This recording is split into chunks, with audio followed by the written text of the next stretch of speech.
What's up, everybody? I know we're about 5 minutes late, but we had some technical difficulties, so we had to stand by a little bit. But we are here live.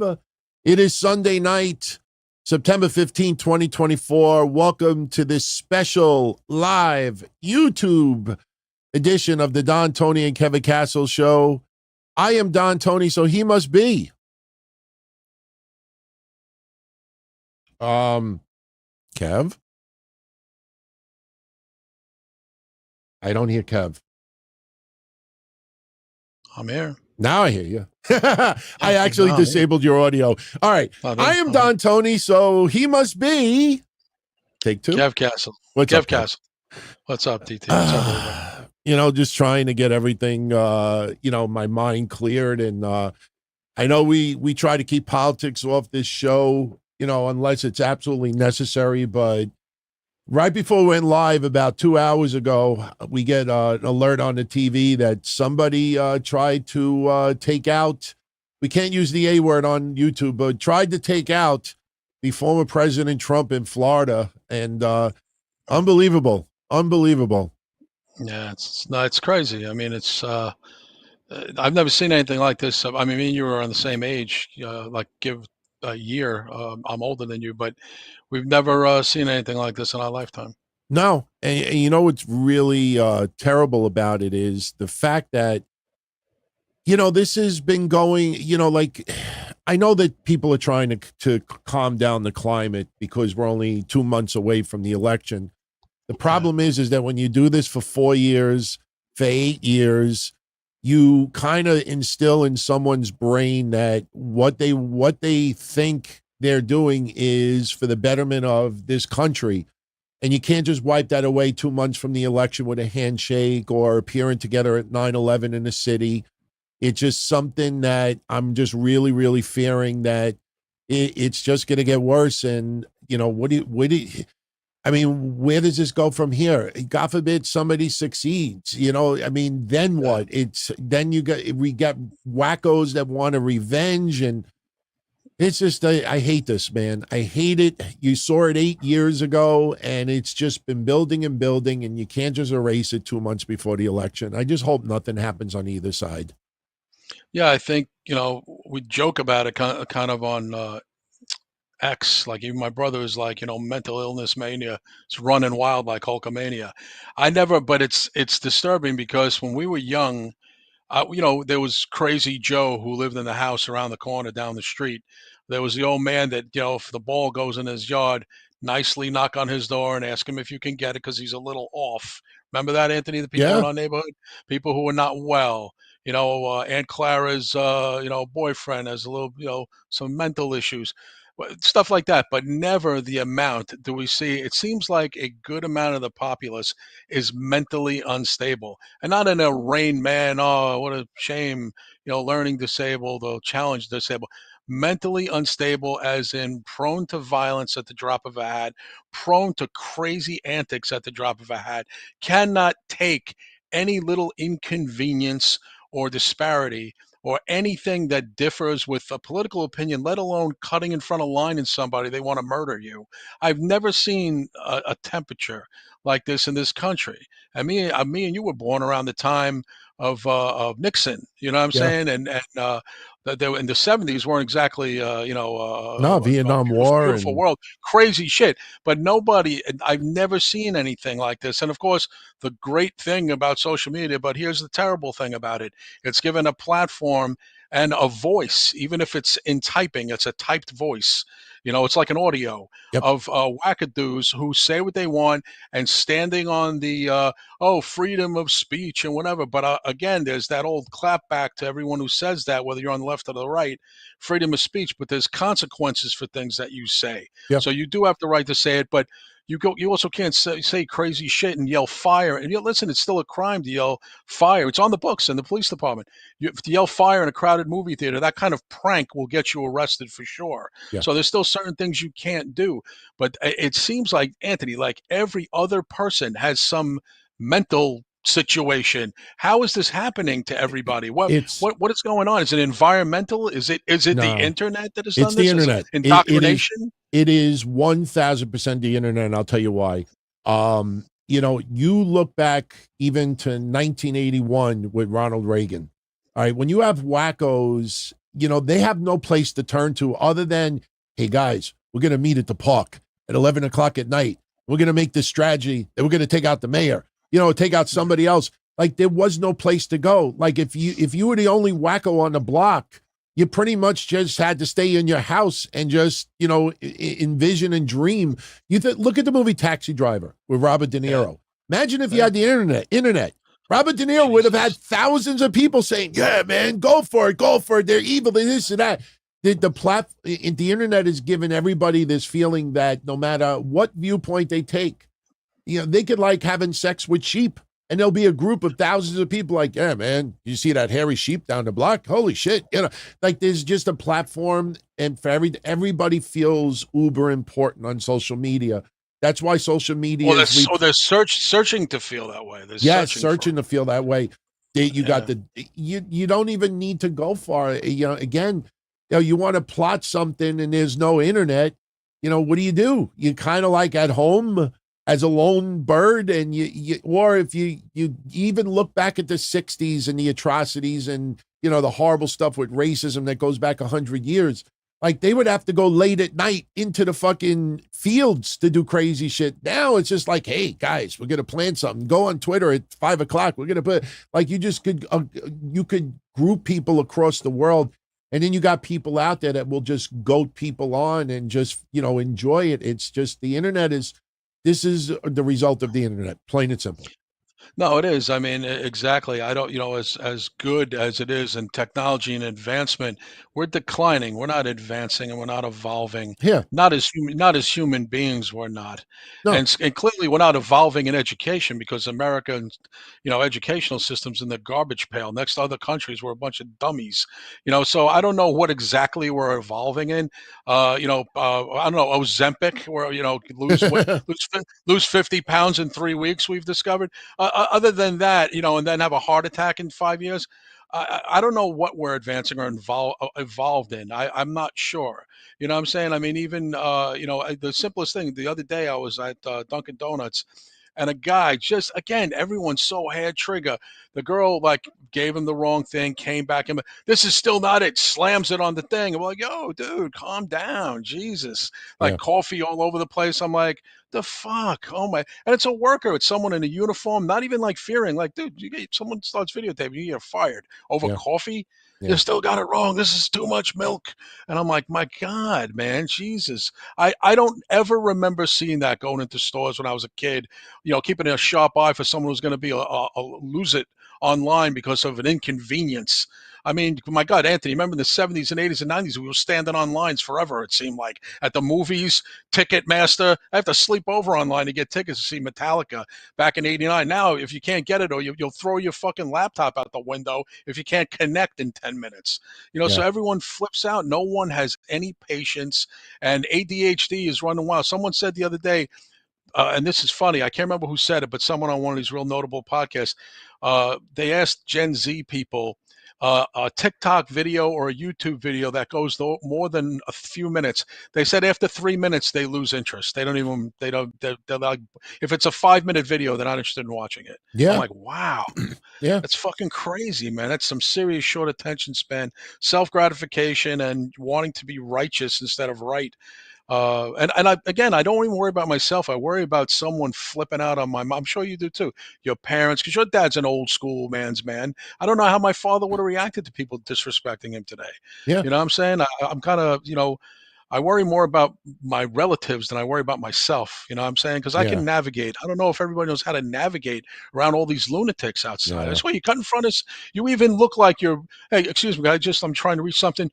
Did you touch me? Don't touch me. I was like, no one touched you. Yeah. It's like, it's scary out there. And I worry about people I care about. I don't worry about myself. I worry about everybody else. There's a good indirect way of bringing this up. Police Squad sent this in earlier. Why did Isla Dawn deactivate her Twitter?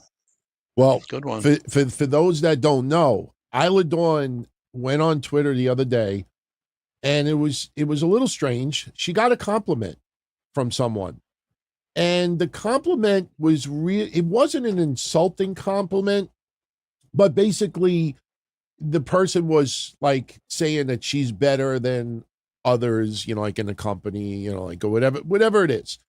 And she wrote back and she said, you know, totally wrong to compliment me by putting others down. Right, And right, and right. a lot of people were like, what?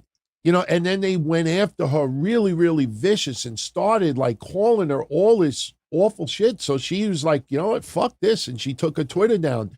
Again, it's just that, like someone is a fan of someone and you can't, it's no longer just like, all right, I'm a fan, you write a fan letter, a pen pal, or, you do it through a magazine or something like that. Now, even when you compliment someone, the entire world sees it.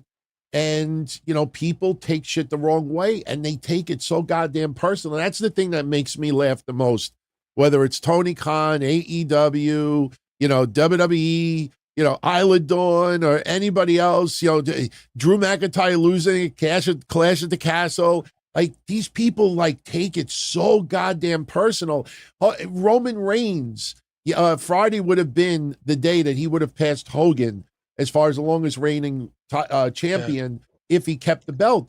And I remember earlier this year, people like angry that Roman must pass Hogan on the list. And I'm like, what is wrong with these people? Why are you getting so upset about trivial, frivolous thing? Why are you taking it so personal? It's disturbing. Yeah, and I think that Isla Dawn has like the same thing that a lot of wrestlers do. They're not gonna, and listen, we've gotten that before, me and you. Yeah. You guys are so much better than such and such, and even on occasion we'll have to kind of, fucking tell people, don't say that. We're friends with Yeah. those Just, guys. Like, it's, you're better than Jason, you're better than Conrad. Well, I was like, they suck. Well, you should be elevated. We're like, you don't have to put them down to just put us over. You don't got to right. insult Right. anybody else, and unless your intent is little smoke and mirrors and trying to start some Yeah. animosity, but that's not going to work with veteran guys. That's that kind of fucking trap is and also if you're a fan of the show, why would you want to do that anyway? But you don't have to put somebody else down. Like I saw someone write the cross the other day on the page, and they're like, I hope they keep you and they get rid of your partners. Like they should just fire. I mean, like, you expect them to endorse that? Those are his Yeah. boys. Yeah. So he's not going to endorse that. He's not going to be like, oh, thank you. I should not lose my job, but they should. And I think wrestling fans sometimes are like, oh, what did I say? That was, but a lot of people feel that way. Yeah, but sometimes you don't say that. You know Right. what I'm saying? You But could feel that Kev, way inside, you just proved that point about social media. Yeah, but a lot of people feel that way. You see what I'm saying? Like social Yeah. media like endorses that this is the way things should go. And people with voice, powerful voice do matter. Like Police Squad sent in this earlier about Eric Bischoff. And he says, what will Eric Bischoff talk about once the TV deal is done with AEW and Warner Brothers? And he says, I wonder if Eric realizes how bad his channel has become with this Tony Khan obsession. And he says, keep up the great work, guys. Again, you have people that are on this platform that are just using it as a moneymaker to just criticize and put other people down and knock and this and that. And the worst part about it is there's an audience for that. There's a big audience for that. And you see people making crazy amounts of money off of it, and then other people see it. I think that's one of the reasons why so many people with podcasts got off the AEW bandwagon. They saw how much money Bischoff was making, and Dutch Mantel, and Vince Russo, and Jim Cornette, and others, and like, hey, maybe I shouldn't gush about AEW as much. I mean, I'm sure that there's, legitimate, change of feelings, but this really over the top obsession with negativity and this and that. I'm at a loss, man. That's why I really don't go on Twitter much. I mean, you notice me, I get the most responses when I post pictures of my dogs. Yeah, I mean, just again, it's really disheartening, and it's funny because people like, well, how do these things change? How do they get better? It's people have to better themselves. It's Yeah, like, got how to do get fed we? up with it. Yeah, you got to get fed up with it. It's like anything else, It's like, but this should never be a trend of people being overly mean to each other, overly inconsiderate, overly fucking just wishful of harm to others because of just a difference of opinion. And forget politics. I mean, we go through this over wrestling. I'm saying over wrestling. They wish I saw. The other day, someone said, give us back Sid and we'll give you a JD from New York. Now you think that that's funny, It's but not funny. they're not trying to make it a ha ha. They're trying to I mean, just wow. It's just like over wrestling. Even people who say they And don't there's like no me, I ramifications for it. none, no ramifications of it. Occasionally, the profile account will be deleted and they'll come back just with another one to say just as much heinous shit under a new name with no repercussions, like you said, only to the inconvenience of getting an account canceled, and you can put up a new one. You can't really do that on Facebook anymore because you got to show ID now. So Yeah, Facebook, you're kind of fucked. If you get kicked off of Facebook, you're fucked.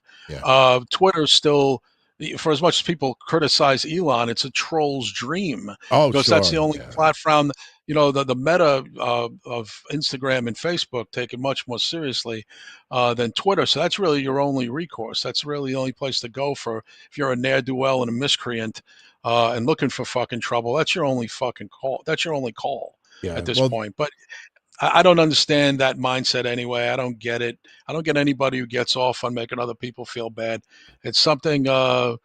You can either blame their parents' upbringing or the school system, but I think at 40 years old, you can blame yourself. oh yeah, yeah. And Elon You know? ruined Twitter by rewarding people, just an individual person, with ad revenue as long as you get a certain number of views, and that just opened the floodgates of anything, negative, nudity, car crashes, violence, racial this, animal abuse, physical abuse, fake dates. Oh, he took me to fucking Starbucks on my first date, and then you get a million people that watch it and actually think that it's a real video. And you just, Yeah. even with the wrestling stuff, we have been calling that out for a little while now. People intentionally writing wrong things on there where you could simply just hit the delete button and fix it and make it right. But no, they leave it up there because they know there'll be thousands of people be like, dude, that's wrong. Dude, that's wrong. Dude, that's a picture of Rikishi. Alpha died, not Rikishi. Dude, Bray Wyatt, it's just like awful. It's horrible, and it ain't getting better. It's getting worse because a lot of people still haven't figured out, wow, I could go that route and I could make money. Yeah. I mean, it's just, it's unfortunate. And again, these things now, we're not even compassionate or we're not even caring or concerning for even people who get attempted shot or stabbed or something. We make jokes about it now, Yeah. and not just Trump. It could be anybody. Ted Nugent. They can attempt to murder him. I don't like him anyway. Oh, it's too bad he didn't die. I mean, I don't remember ever hearing anybody talk like that years ago, whether during the Clinton days, even the Obama days. I didn't hear anybody talk like that and just openly and not and it's there's no ha. They're saying it like flippantly, like, and I don't think they even care if there's any repercussions because they're like, Yeah. oh, freedom of speech, freedom of speech. And I'm just like, yeah, man, everyone, it's so funny for such a dumb country. Everybody likes to throw around the Constitution and Yep. they really only know one or two parts of it. I don't Yeah. even think they can name anybody who wrote it. You know what I'm saying? That's Well, true. we're a bunch. Let's be honest, guys. Here in America, a lot of dummies. You guys know it. You guys know. We all know a lot of dummies Yep. who don't know anything. They barely know wrestling. So how can we expect them to know, protocol and how to behave yourself in public? And Yep. again, I don't know if just the parents of the last generation just sucked and failed, and they wanted to be friends with their kids instead of be authoritarian in a good way and teach. That's why you see no respect towards teachers. You see no respect towards anybody older. I mean, the clapback now is to age shame somebody. Yep. I mean, unfortunately for a lot of people like my brother will punch you in your face. And I'm not even kidding. He will break your face. Draper will knock you out and not even think twice about it if you want to be like cute with somebody public. So, yeah, and it's too bad that it has to come to that, but I feel like, thank God, like we have this platform that we have. And we have Yeah, good we have people here in fun, the chat. man. That's what Yeah, it's we have about. fun people in the chat, good people here who we have. It's such a good environment, our chat and our people who listen to the show. And, we want to keep it that way. You get an occasional fuckhead here and there, but Yeah, everybody for the most part has been great. I mean, yeah, it's been really enjoyable, to come back and put a dose of sanity into an insane fucking world. yeah. Well, just to answer Police Squad, the TV deal for Warner Bros. Discovery and AEW will be announced when WBD is ready, not when wrestling fans want it to be released.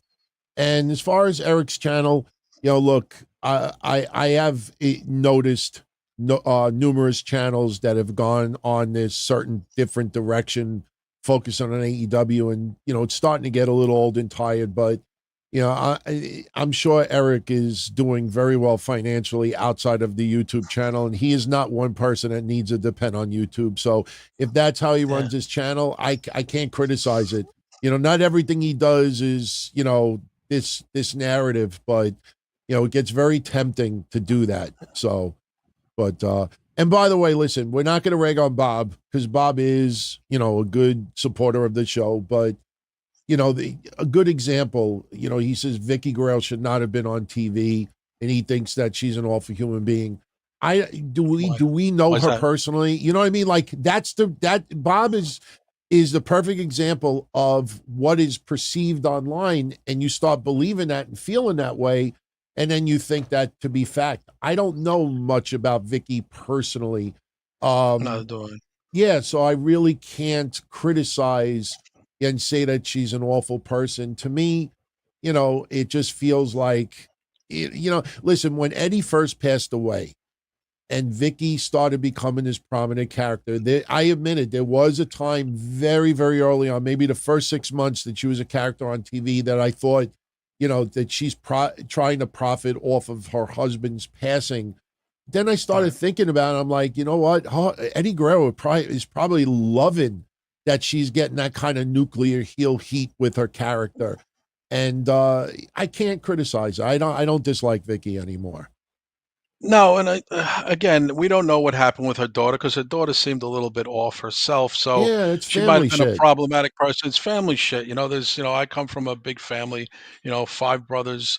And, there's my father and mother sometimes had, even to this day, my mother has different relationships sometimes with the different brothers. We all have different personalities. And, there's just certain way, you have to navigate in your families sometimes. And I always feel like, when it comes to family, even relationships, people are commenting on Adam Cole and Britt Baker breaking up. I no, it's none of my business. I really don't even have comments on stuff like that because, again, we really don't know, because people could say, oh, Adam probably had enough of Britt Baker being such an a-hole. We don't know what she was like. If you take, because you know why? Oh, look how she treated Thunder Rosa. That's no bearing on how her and Adam Cole lived as Right. cohabitated as a couple. Her not getting along with another woman. Hello, there's a lot of people, Anthony. Look at Women at Nikki work Bella filing sometimes for don't get along. divorce. Yeah, yeah, people don't get along. You can't. Just like if me and Anthony have a beef with someone, you don't have to automatically hate them. It's you can make an assessment and say, oh well, after reading what happened, I'm on team such and such. You don't even have to be team anything, or if anything, offer some advice on how to make it fucking better. Yeah. The divisiveness of team this or team that. I always, because people are like, oh, team DTKC. I'm like, yeah, if you're just on our team, but you don't have to. We don't have to be against someone for you to declare Team DTKC. Yeah. We're not at war with anybody. We're a Right. wrestling podcast. But again, I just think that we don't know what goes on. Vicky Guerrero, I would never judge her. And listen, those girls lost their father at a young age. Perhaps, Anthony, some people go a little wild after Yeah. you don't have a Vicky parent around finds new anymore. love, and Yeah, your daughter or gets a new son. husband. Yeah. You I don't could really never know. envision. Yeah. No, No, no, go, it's no, go. very difficult. No, there was like accusation, but there was no one was arrested. There was nothing that happened, and you could say, well, Vicky said they went to therapy, working out. But again, we're getting too deep into people's personal lives. She's a wrestling character on television, and if you Yeah. really feel strongly about, because I myself has said, hey, I like to kind of like the wrestler and like the person behind the character. I agree with you to a point, but if you enjoy her work, don't analyze the situation too much. You don't know her. I hear good things about her from a lot of people. Anthony, you do too. Yeah, I I mean, do. we don't hear anybody say, "Oh, she had an autograph session," or she's very nice to the fans. Judge her based on that. I mean, we don't know what kind of mom she is. If you go to a convention and she blows you off and says, "Not now, kid, get out of here," you can go to town. But to make a speculation based on stuff you read on Fightful or whatever, nah, Yeah. just don't go that far. Don't get that far invested in it. Really, don't Yeah. get that far invested in it. And as far as the question, has our opinion on CM Punk changed over the years? For me, it has. I think, being married now and being older, I think, is made my view change about him. The stuff that went on in AEW, I can only imagine what he was promised, and then the politics that went on, and, the media, being fed from those elite EVPs in the back, and then, spiking the football after everything that went down. I think, CM Punk has realized, shit, I don't have many years left in the ring. I've kind of fallen in love with wrestling again, and I got burnt in AEW. Now I come to WWE, and this is not the Vince McMahon WWE anymore. This is TKO Endeavor, Group Holdings running it.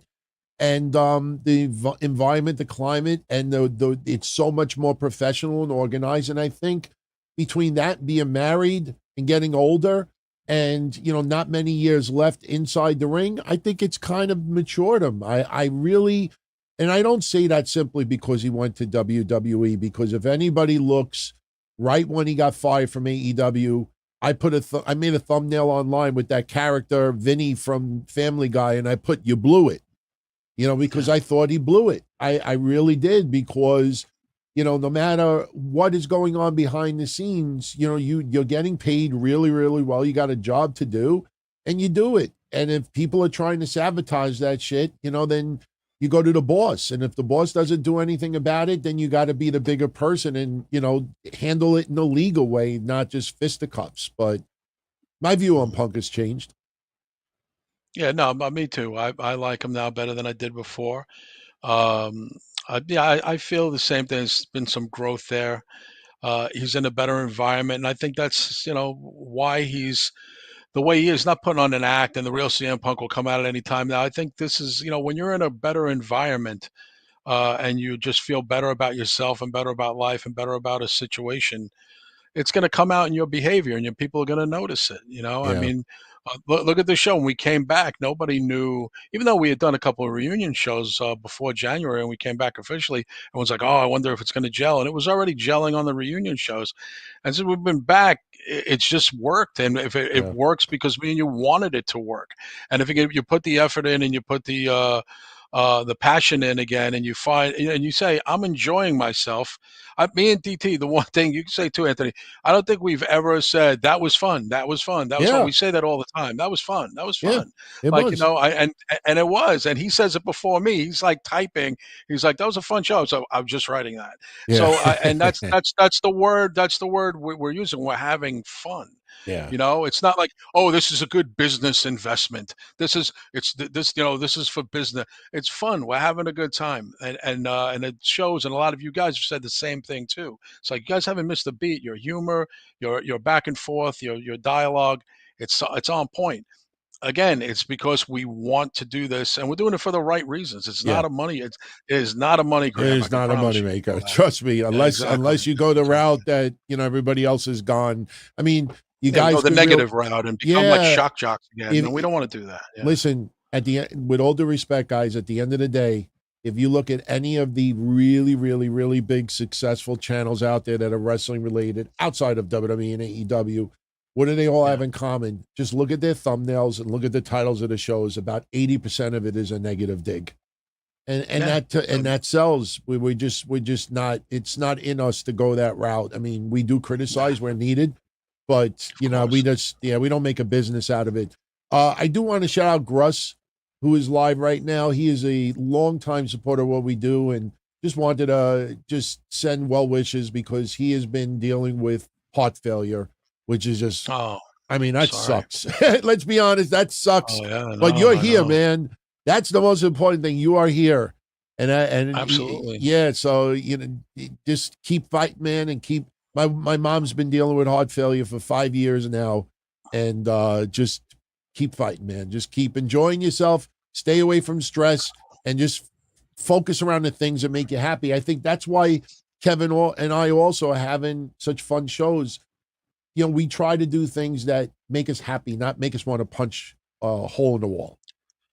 Yeah, You know, exactly. It's like I don't think you or me said yet, and this is true, guys, and we can't say this about the old show because maybe we did do that a time or two, but not once so far since we're back have you said, "Dude, I can't wait to go off on this motherfucker tonight. I can't wait to yeah, vent." yeah, Like we're not like well, oh man, I got a funny story to tell tonight. Yo, tell that story tonight. Yo, I'm gonna open up with this yeah, funny clip. yeah, Like it's fun. The key word is fun. Not one time, as I said to Anthony, oh, this guy pissed me off on Twitter today. I'm gonna go off tonight. yeah.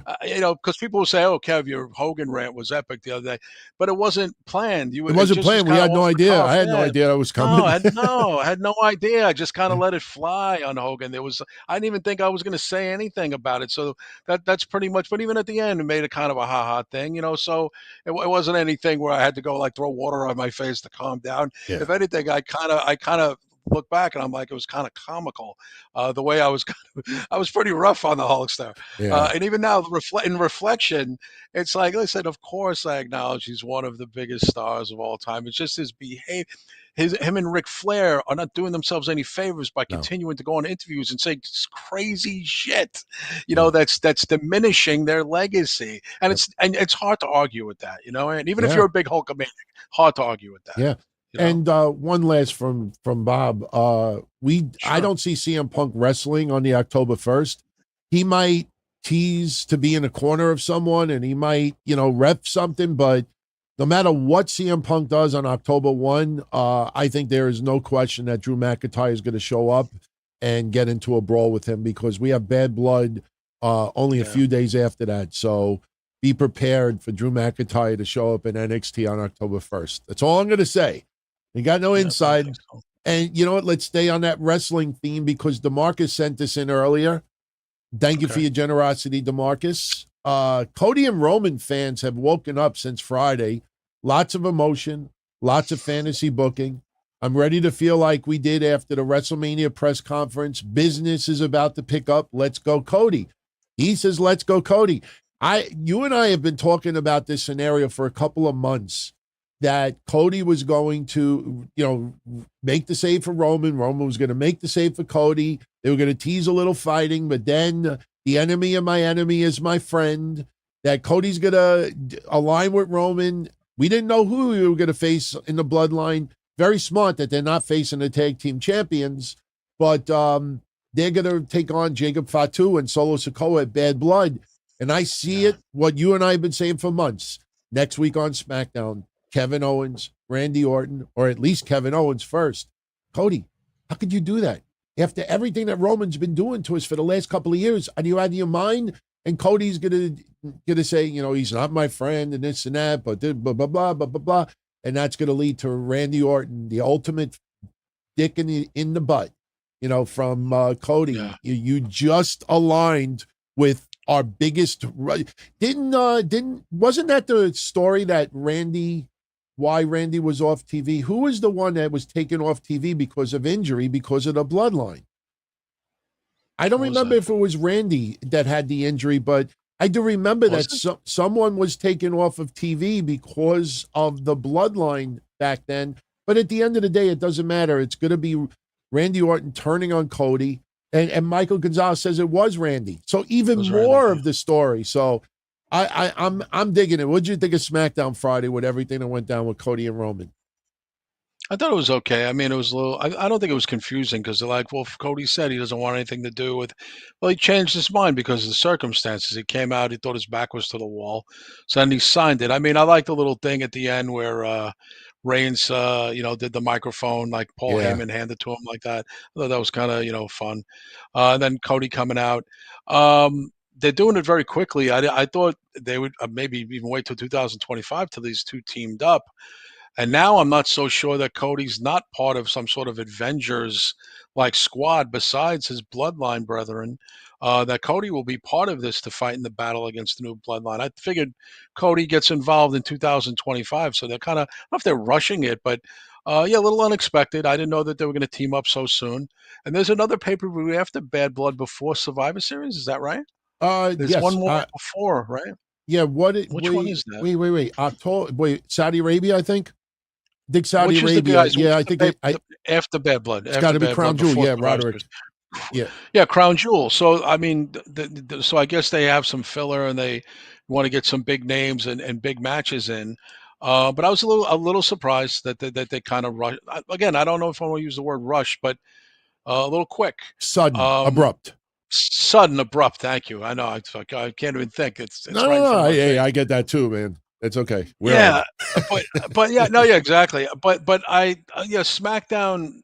I liked it a little bit more than I've liked it in recent weeks. It's always great when Roman's back. I knew that he would be back because of the premiere and the return, the switch from Fox to USA. It was good not to have the screen blacked out every 5 seconds, Yes. like on Fox. It was cool. I mean, it was nothing like that I'm going to go back and watch again, except maybe the last part of Roman signing the contract, which I'll probably go back and watch again. But other than that, I thought it was a decent show. I think it'll get better as time goes forward. Well, you know what? Do you think with Hikuleu signed, do you think it's possible that Hikuleu shows up on Team Solo, and then Cody possibly joins Sami Zayn and the Bloodline and Survivor Series? We get a 5-on-5 Roman Reigns, the Usos, Cody Rhodes, and Sami Zayn versus Tama Tonga, Tongaloa, Jacob Fatu, Solo Sikoa, and Hikuleu. That's only if Rikishi doesn't convince Hikuleo to take a break. Before you start, take time off. That's what you really need to do. Well, Just please don't let Rikishi be involved in the decision making. well, Tyree asks this: can we see this as the Roman and Cody's partnership leading to The Rock being pissed off at Roman for choosing to partner with Cody? That's a good one because The Rock. That's a good one. Yeah, that's a good one. Rock beat the fuck out of Cody right before WrestleMania when he beat him outside his production truck, Mama Rhodes. Yeah. Now Roman is teaming up with Cody Rhodes. This is going to be interesting. Then you'd have a 6-on-6. That would be a little bit much, unless Rock doesn't involve himself in that kind of the team up. He just lets the 5 versus 5, and he gets Roman Reigns or Cody no matter what. I mean, there's all sorts of things they can do, but there's no doubt the Hikuleu guy is going to join the new breed bloodline. Yeah. There's no doubt in my mind, and I think you're right, DT. I think it's clear as day. It's because Sammy is not going to unseat Gunther for the title. That's not going to happen. Not even. He's not going to beat him. So Sammy has, and you got to admit, Sammy's in some good. He's in a good part of his career. He gets to, mess around with Gunther, maybe a pay-per-view or two, and then Survivor Series gets to go and be part of the Bloodline. So he's doing well. He's doing a lot better than Kevin Owens. But I think, in all fairness, Sammy's more popular than Kevin Owens. But yeah, I don't know where The Rock stands. I don't know if, and I'm not one of those people, he's scheduled to do a movie, people researching to see what his schedule was. He could appear, listen, he's appeared twice now randomly early in the year that nobody predicted. So again, sometimes they make announcements when Rock's going to be there. Sometimes he shows up unexpectedly. But I'm not sure. I think Rock, if he wrestles DT, would you agree it's at WrestleMania and not anything else? Yeah.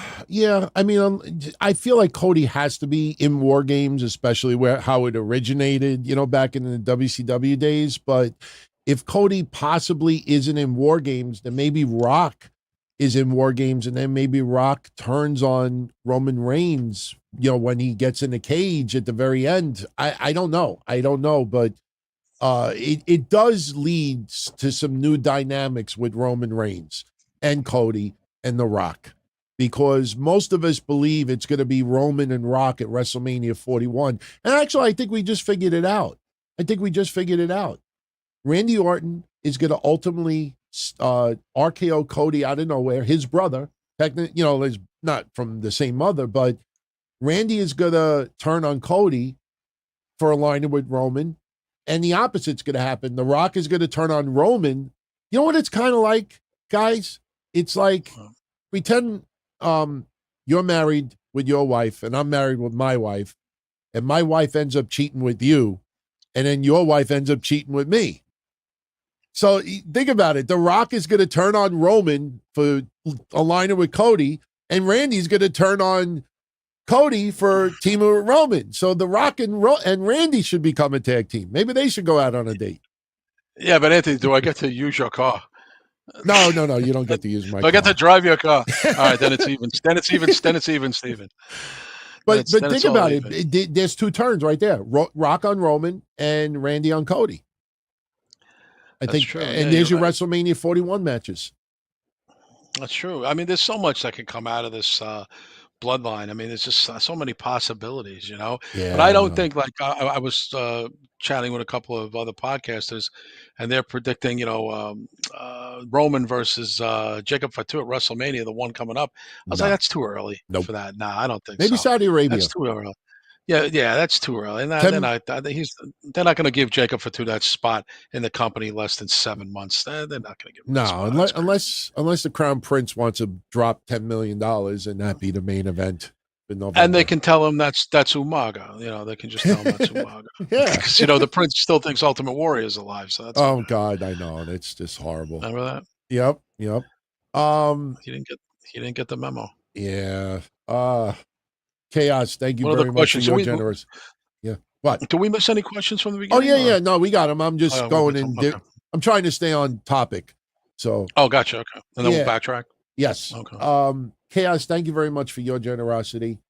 He says, thank you for bringing Sundays back to life. 2 questions. Do we have any interest in the Ronald Reagan movie starring Dennis Quaid? And could we briefly talk about legends like Bundy, Koloff, Sid not being in the Hall of Fame?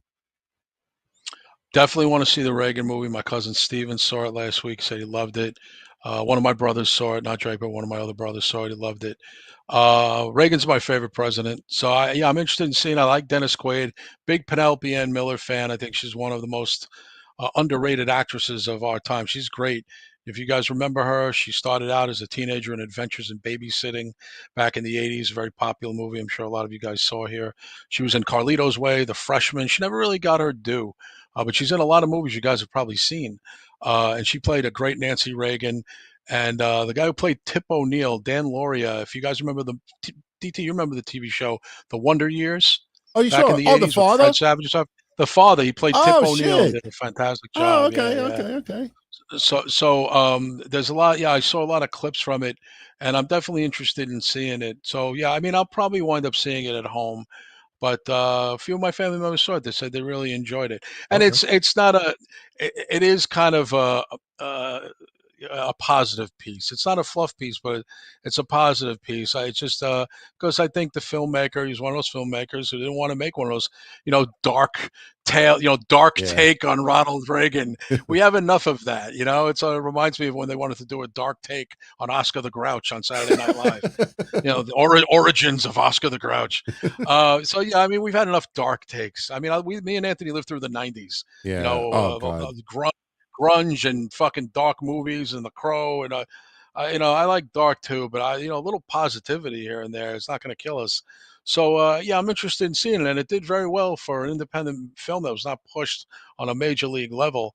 And as far as Bundy and Sid being in the Hall of Fame, I mean, both guys should be in the Hall of Fame.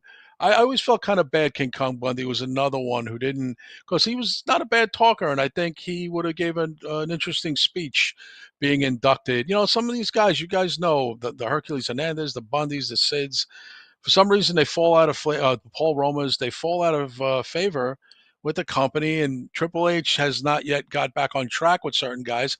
And in the interim, DT, they passed away.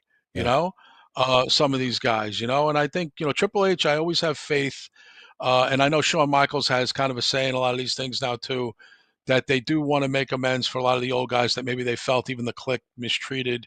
Bam Bam Bigelow, people like that. Who knows? Maybe even Chris Candido, and put them in the Hall of Fame and give them their due. And I think Triple H will do the right thing by all those guys. I think Sid, Bundy, and Bam Bam will be in the Hall of Fame in the next 3 years. Yeah, I'll say this. I definitely will check out the Reagan movie. I mean, I'm more of I like watching documentaries, than actual films, but because films really kind of sensationalize and they kind of exaggerate. But then again, if it's done very, very well, I would enjoy it. As far as Bundy, Koloff, and Sid, Koloff is a guy that was Oh yeah, I Koloff too. By the way, Koloff too. I'm sorry I yeah, didn't mention him. Koloff too. I think Koloff was a Okay. little too old. Like when we really started seeing him, predominantly in the Northeast in 83, 82, 83, he was already up there in age. And I know he did WCW, and I know he did stuff way before that as well. Well, But in the NWA, he was Uncle Ivan for Nikita Koloff's big push yeah, in the mid '80s. Yeah. yeah. But for WWF standards, we got Cole. I mean, Koloff was WWF champion in the early 70s, but he just was not there long enough that I think he was a priority. As far as Bundy, he burned bridges with Vince, and Vince is like the mafia. And I mean this when I say this, and I'm going to tell everyone a very, very, very quick story that really, truly happened last week. I just won't mention any names because it's personal for someone. One of my customers, his brother died, and his brother lives in Italy. And his brother was, in the mob way back when. And the thing is that when he died, in prison, and when he died last week, the relatives that were in Italy were calling his brother, who is my customer, and they were, crying and complaining that they won't even let the casket go to a church for a funeral. It went straight from the prison to the cemetery.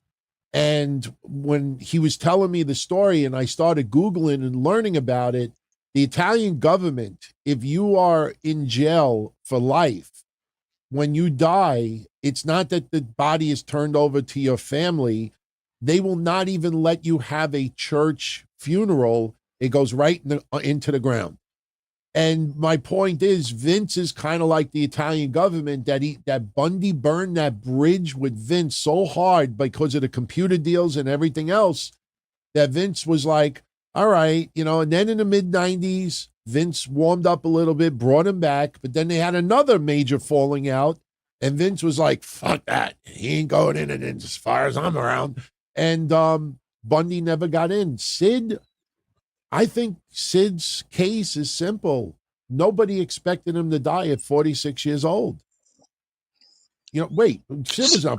Wait, 63. 63. No, I'm thinking of the gentleman that passed away a couple of days ago. Oh shit, I'm drawing a blank right now. I can't remember his name. Maybe someone in the chat could remember who it was. I paid tribute to somebody a couple of days ago in wrestling that died at 46. Developmental guy that was in Deep South. Someone will remember his name. I think it was Rick Iker or something like that. Maybe somebody could check. But a wrestler died this week. Yeah, so an indie wrestler died a few days ago that was in Deep South and was in the WWE system for a little bit. But I think with Sid, I don't think anybody expected him to die at this point. Even 63, extremely, extremely young. And Sid, despite the broken leg, was, a specimen for physical fitness. I mean, who would have ever thought? I just wished that maybe it would have gotten to WWE a couple of years ago that, look, Sid is not in great health. And apparently nobody knew about his cancer, even though there were signs, physical signs. They just didn't think it was urgent. It was a shame. It's true. So yeah, all three guys will be put in.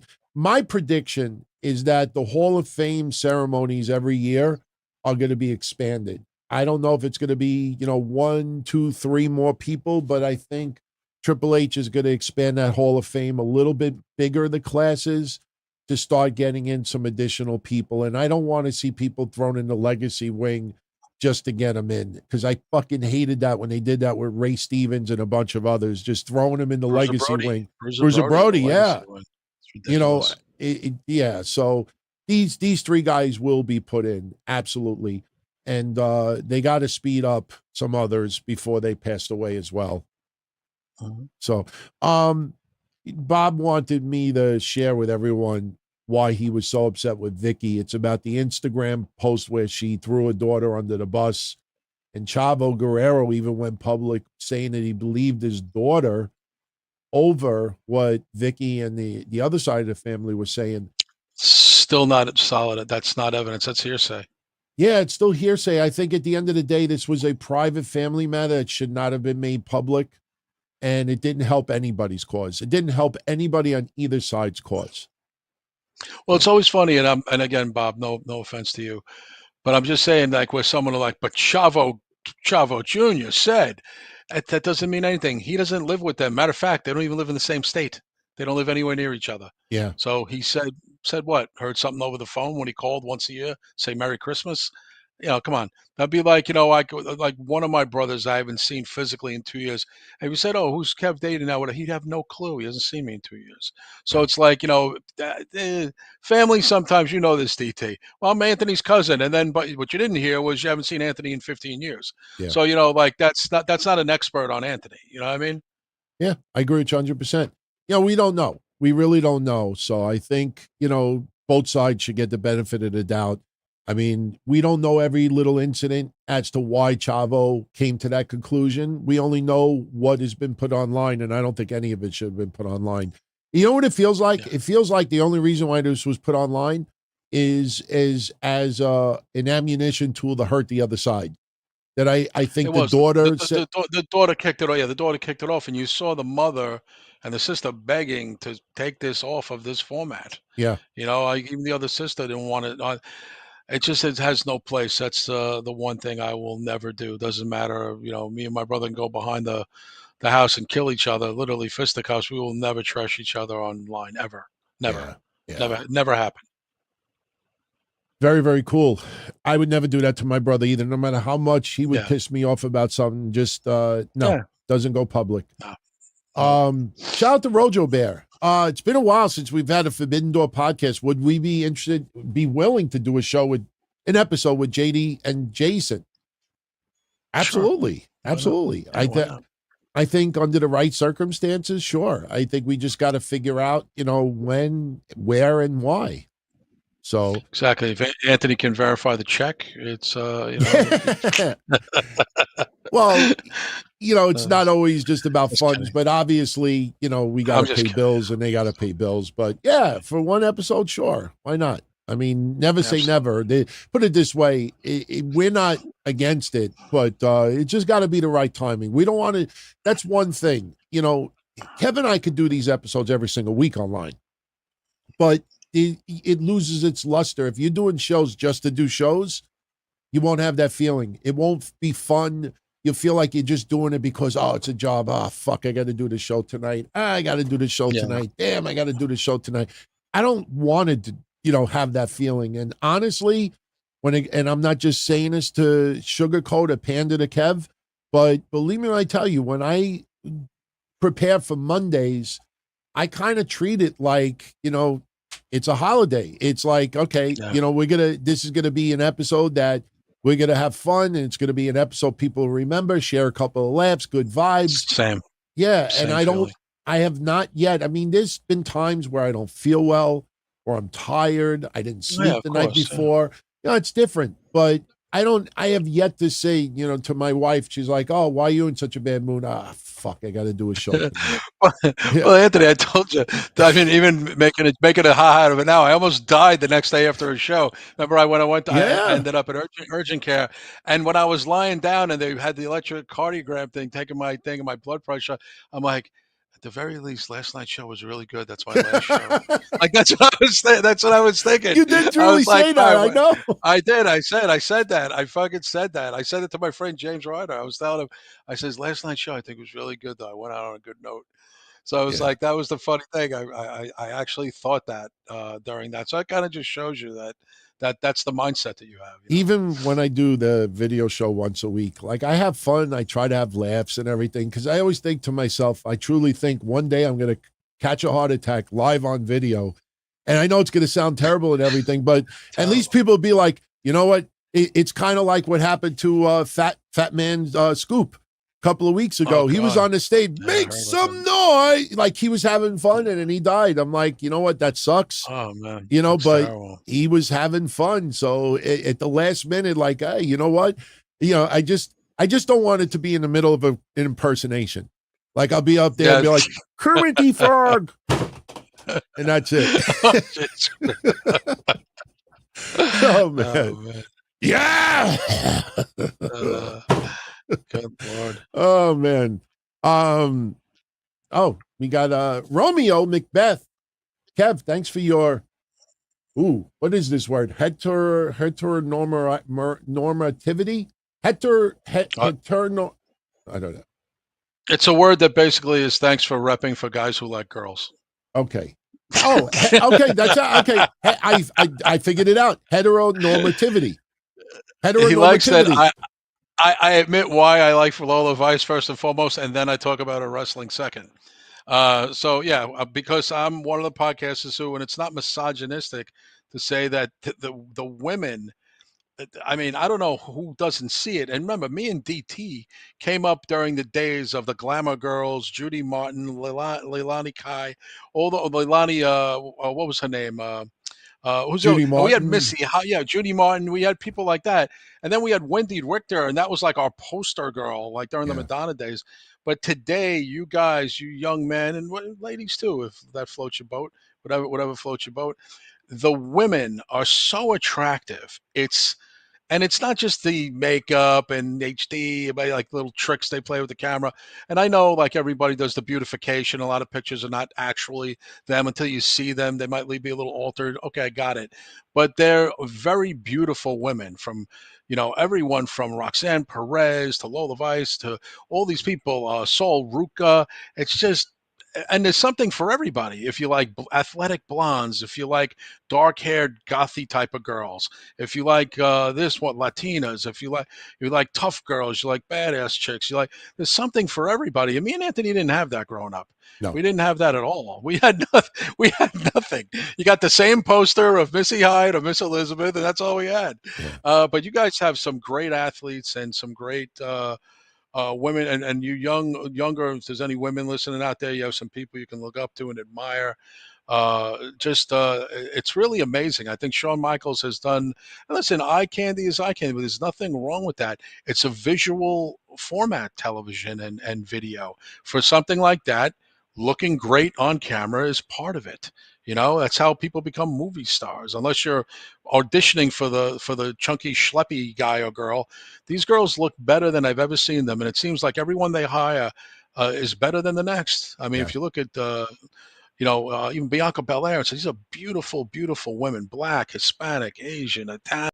Did not have that back in our day. Yeah. We had Trish Stratus and Lita. That's all we had. Yeah. Well, I'll say this, when you see these women posing in bikinis, underwears in front of a mirror, just in the ring with their outfits, you can admire their bodies and you can call them, sexy, beautiful, hot, and Right. there's a respectful way of doing it. Like if someone is dressed in a very, very skimpy bikini, and then you're like, wow, she is extremely attractive. And then, people go off on you like, wow, you're a misogynist. Oh, you're a creep and this and that. The people criticizing you are the ones that are the problem. But there's also another way to do it. And, and you use like the Sammy Guevara reference with Sasha Banks. Like if you see, like Lola Vice and she's posing in a mirror with her ass half out and she's wearing something very sexy and you're like, oh my God, I can't wait to, I'd love to put her in a corner and fucking, that, Do then this or you're, that. Yeah, see, yeah, I would never say something like that. So it's like, I get what you're saying. Like that's a real dumb man yeah, it's like, thing why to even say. go that far? Yeah, you don't even go that far. You just, I used the word the other day. I said Julia, and people gave me props for it. They're like, oh, that's the perfect word for her. I said she's alluring. She's got an allure about her. And when was the last time you heard me say that about any female wrestler? Alluring.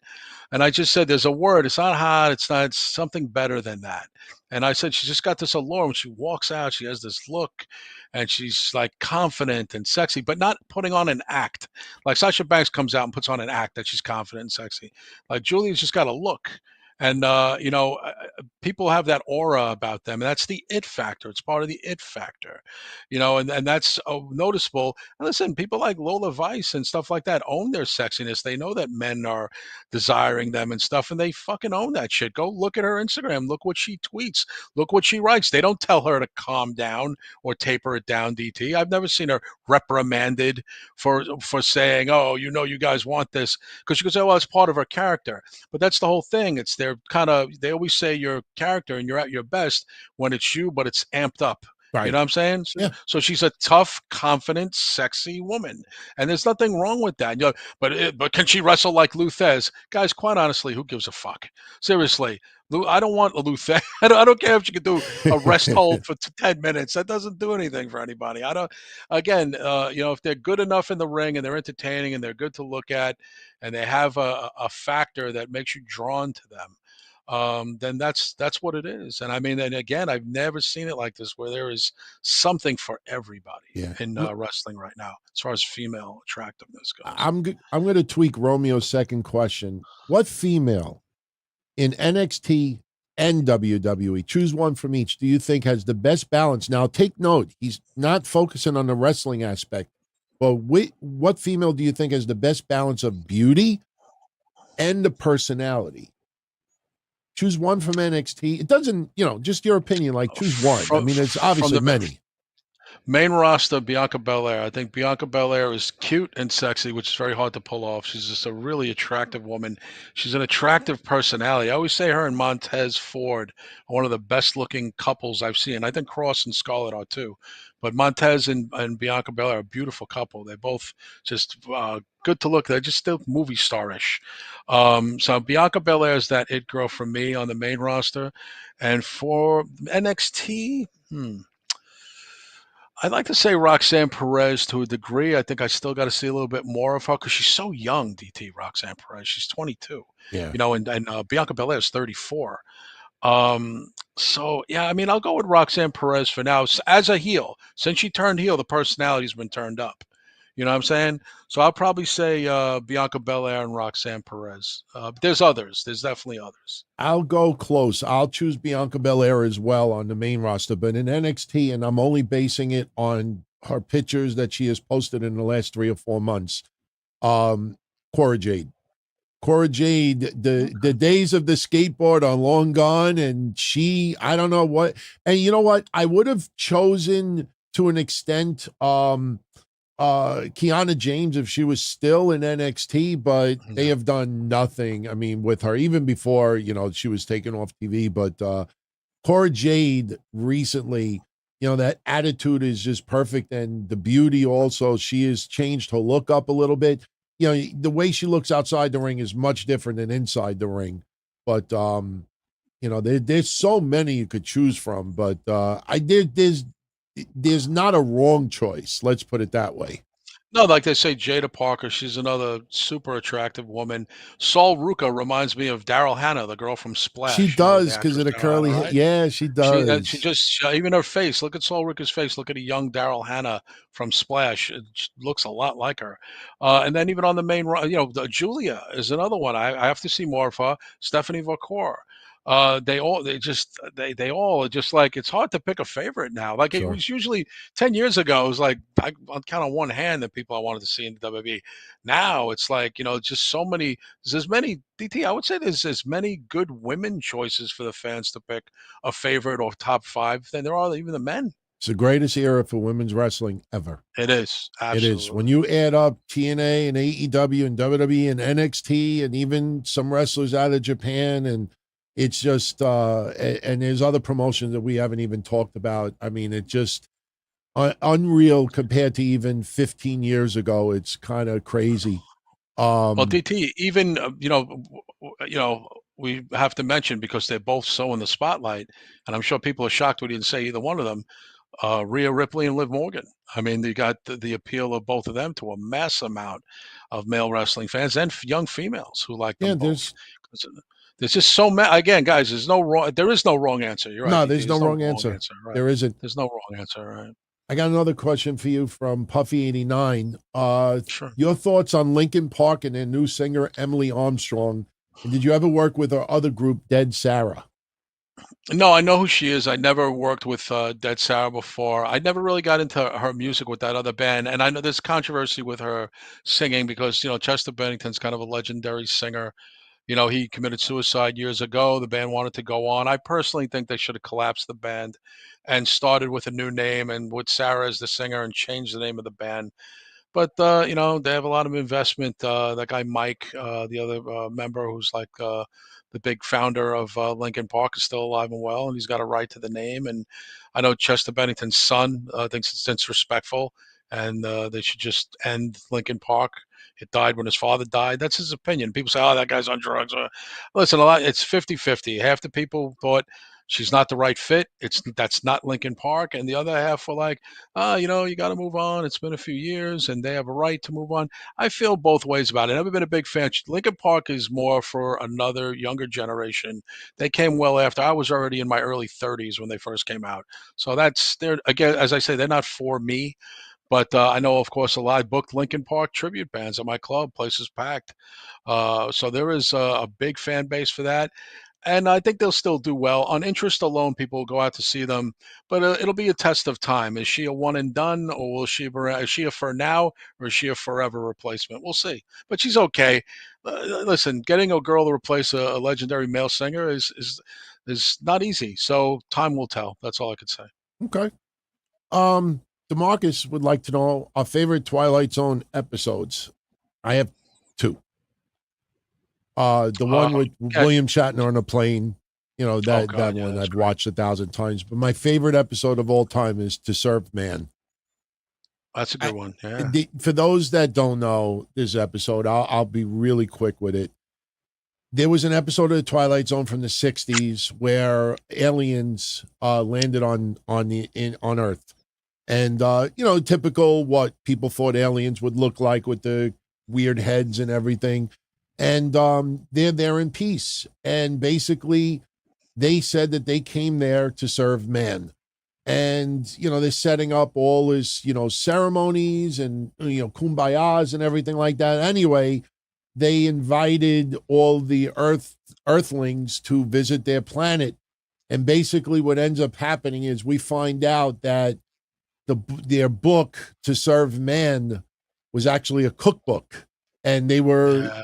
They were going to serve the aliens man. And I was like, that's fucking genius, man. That is just genius. Like, it's somebody else. It's a fucking cookbook. And I'm like, oh my God, that's awesome. That is pretty awesome. We weren't alive when the Twilight Zone came out. So these were, we watched them afterwards because, we had here in New York, Channel 11, Twilight Zone marathons and like the Honeymooners. Yeah, mine... I'm trying to remember the name of the episode. I think it was The Monsters on Maple Street. The Monsters Are Due on Maple Street. Anybody remember that one?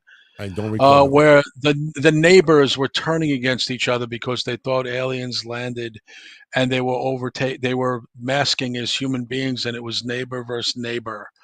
Does anybody remember that one? And they just, well, it's them. That house is on. How come you have electricity and no one else does? And it turns out when they go above, it's the aliens up there fucking with people on Maple Street to show that mankind will turn on each other if they get scared and don't have the answers to certain things, that they will turn on each other. And they all turned on each other. It was like pitchforks and coming after a neighbor. That was a good one. And I also like the one... William Shatner was in this one. Do you remember DT on a roadside diner? They were doing the fortune teller machine.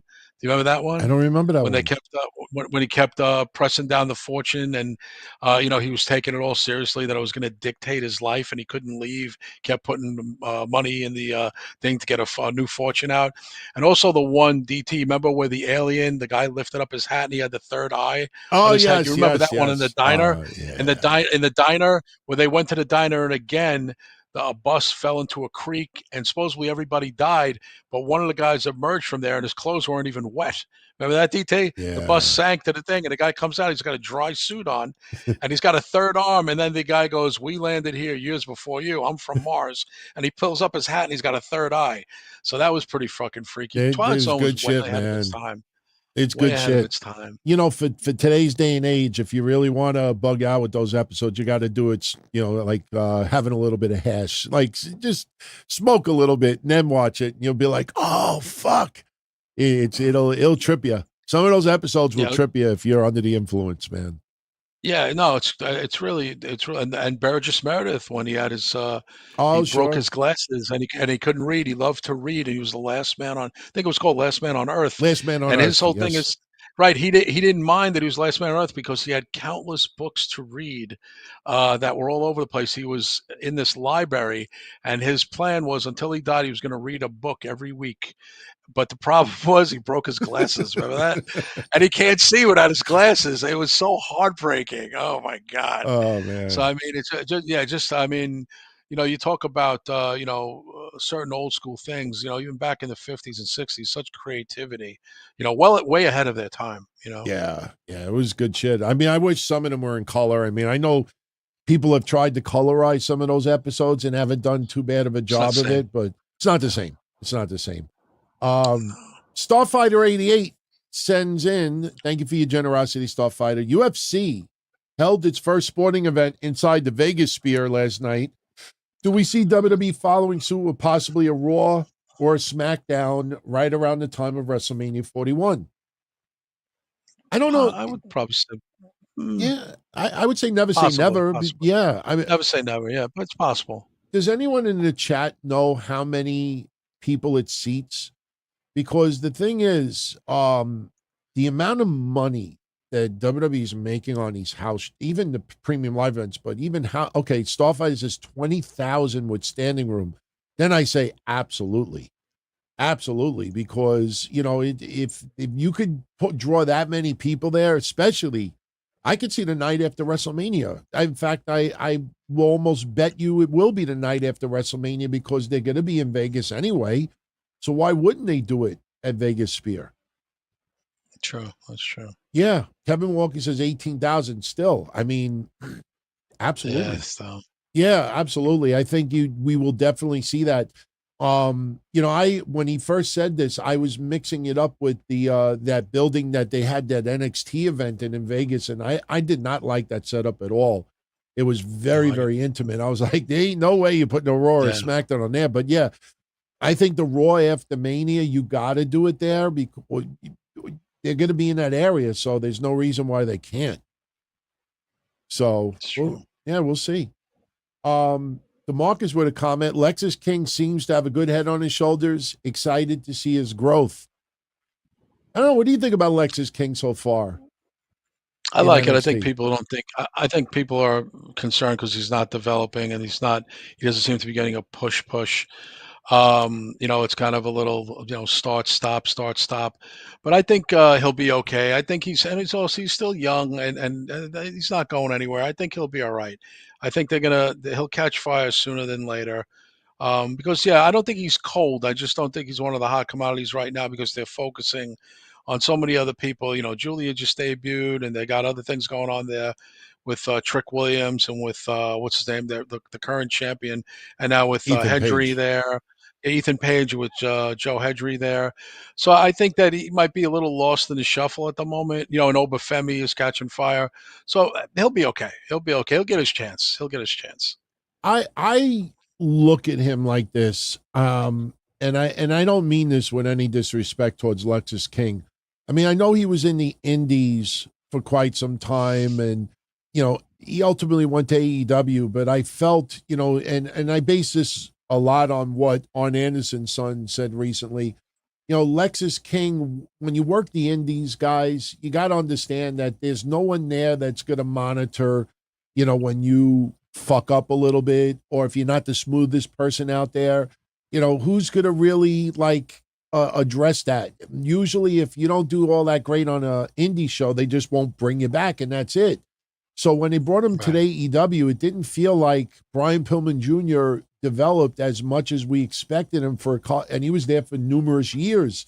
So I almost feel like when he went to WWE and they put him in an NXT ring and started working out with them, I think they felt like, holy shit, we got to totally rebuild this guy, like from the bottom up. That's what it feels like to me. It's like a total reboot. Total reboot. They did. They kind of rebooted him, but I think he'll be okay. He'll be all right. Yeah, I think if they do get him to the next level, they may get him to the next level and bring him back to the name Brian Pillman Jr. The Lexus King might, possibly. The Lexus King might just be like a project name. Like, all right, listen, we don't want this ineptness of Brian Pillman Jr. on our NXT watch, so we'll just call him Lexus King for now. And when we're ready to start, like putting him out there and giving him that push, then we'll change his name back to Brian Pillman Jr. That's the kind of vibe that I get. Yeah, and I don't even know if the Triple H is one who wants the junior on the end of the name. I think that's an old, outdated kind of thing. Yeah. I mean, even back in the day, the only guy that I thought that worked for was Cowboy Bob Orton Jr. Randy's dad, who was a junior because the big O Bob Sr. was his dad, but Randy's grandfather.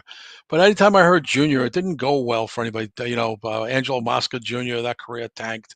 A lot of juniors just didn't work out. So I think they want him to have his own identity. And Lexus King plays into his mom and his sister. So there's some family connotation there. So yeah. Dayhog wants to know, are we ever going to see Rusev again, or is he done? I think he's on his way out of it. He moved back to Romania, didn't he? Yeah, Bulgaria. I'm sorry. Yeah, he moved out. He doesn't even live in the States anymore. Yeah. I think he'll be back in the WWE. I think he still has worth. I just don't see him back in AEW. I think that's just dead. He's not injured as far as we know.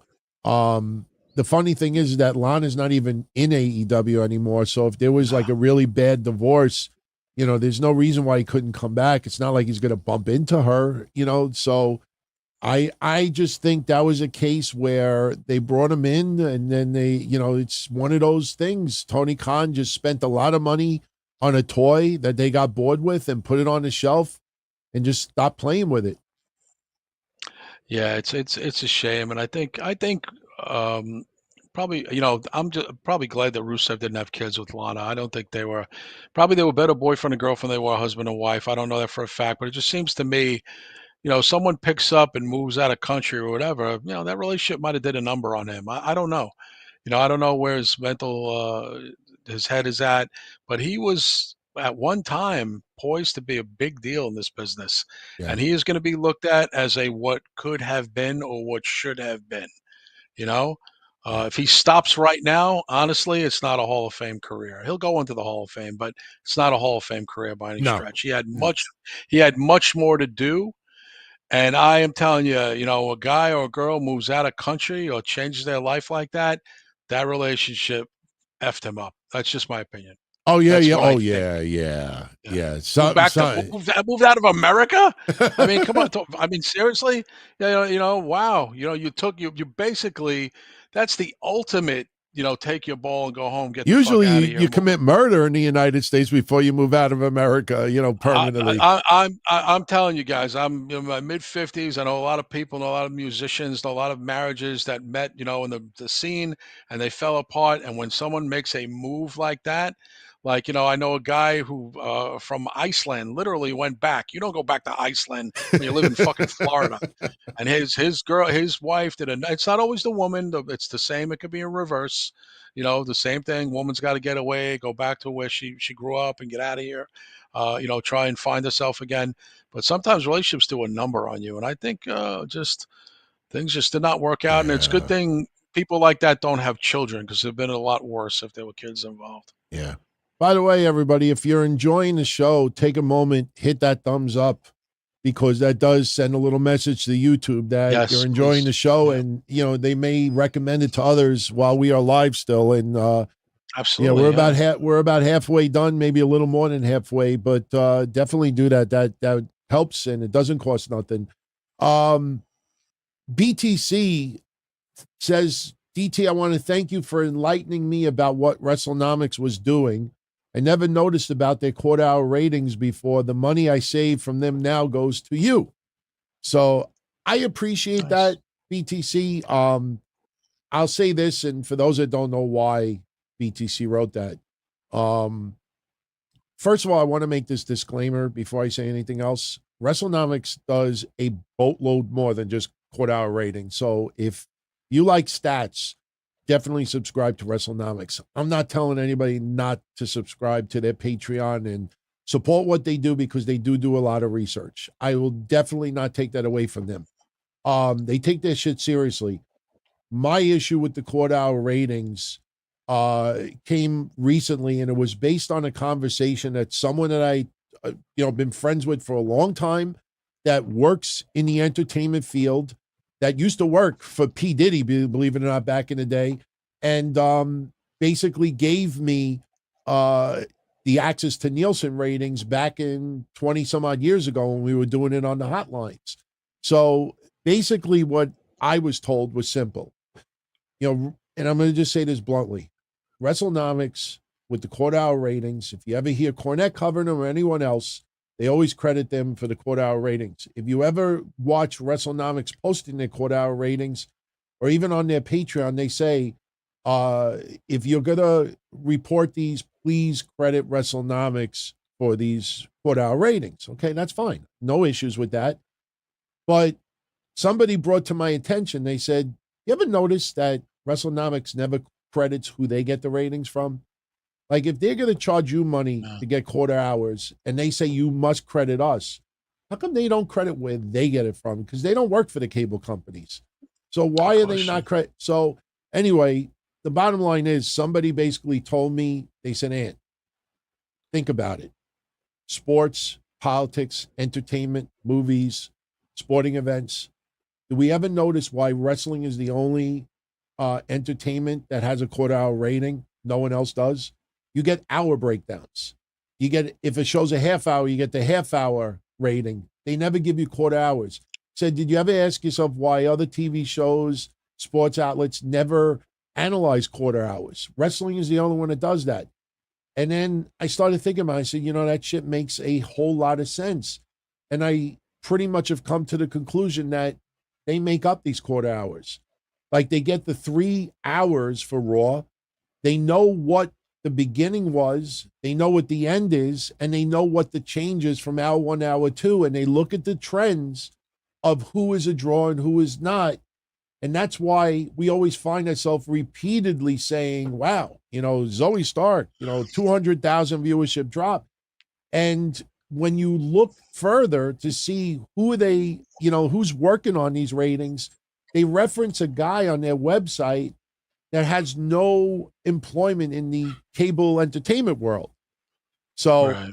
yeah, so that's basically all I said. I said, I don't trust their quarter hour ratings. I think it's made up. They don't credit who they get their quarter hours from. So if people are going to pay them money for quarter hours and they want you to credit them, how come they don't credit where they get it from since they don't work in the field? So that's all. That's all. And Bob the Builder says, DT, I disagree about my view on WrestleTix.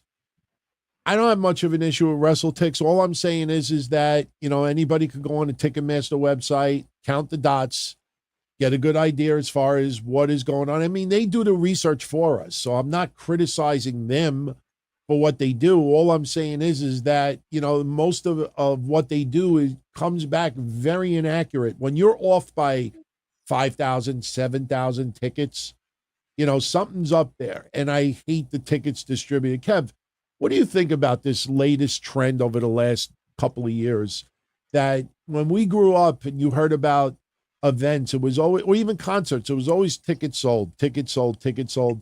Now, to make it seem bigger, they use the term tickets distributed. For example, if AEW has a building and they only sell 2,000 tickets, in the past you would say they only sold 2,000 tickets. Now, if they give away 1,000 tickets, now you get these places that say, oh, they distributed 3,000. What do you think? That stuff gives me a headache. I just know if tickets were available back in our day, you got tickets, were there tickets? You went to Ticketmaster. Again, I talked about standing online many a time. I went to J&R Music World in the city, and I went to get tickets, and one of the best seats they had. And that was just the way I rolled. Or I went to a ticket broker, an agency, and I paid double or triple to get great seats. So that's really my story of getting tickets for concerts, wrestling, back in the 80s and 90s was ticket brokers or old school going to a Ticketmaster outlet and going and standing online, or sometimes there was no line. And I would get tickets. They would show me the map. This is the best we got, and that's it. And then I would get there and I would make an analysis that it looks like it's sold out. And me and Draper would make an analysis that it was sold out. That's why when people say Ultimate Warrior didn't draw, me and my brother, like, we were at a lot of shows he headlined and it was full. That looks sold out to us. So from our eyesight, DT, and what we heard in the arena, it was sold out. So I mean, everyone gets into all that shit now, and I think it's, let's be honest, DT, people mostly use it as a negative thing to make fun of the event that it didn't technically Yeah. draw this and that. It's mostly used as weaponry, whether it's AEW or up until WWE became the hottest thing in town, post pandemic. It was used against WWE in 2017, 18, 19. It's not even 3,000 people there tonight. So I don't know what the distribution. I just, look around and you see an arena, they show you a full shot. It looks like it's sold out to me. And everyone even gets into, oh, they lied. It's not 81,000, it's 74,000. I'm like, tomato, tomato. It doesn't matter that much to me. The only thing that bothers me is when they really fudge the count. Like if you're going 10,000, you're off by 10,000. I don't want to hear the show. Is it sold out or not? Is it sold out or not? Is there a Yeah. seat left to be had, free or otherwise? There's not a seat to be had. That's a sellout. That's the way I look at it. Absolutely. I have no issue with a company that gives away a large amount of tickets to fill up the building, because I've always said this before. If you fill up the building, even if you comp half the building, well, guess what? If somebody went to the show, and trust me, I'm definitely guilty of this. I've gotten free tickets in the past for things. You show up and like, oh, cool. I didn't have to spend any money. Let me go buy a souvenir instead. Let me go buy some food. So even if you get somebody in the building, I could always compare it to my dad's store, when he first opened in 1982. My dad opened up in 1982.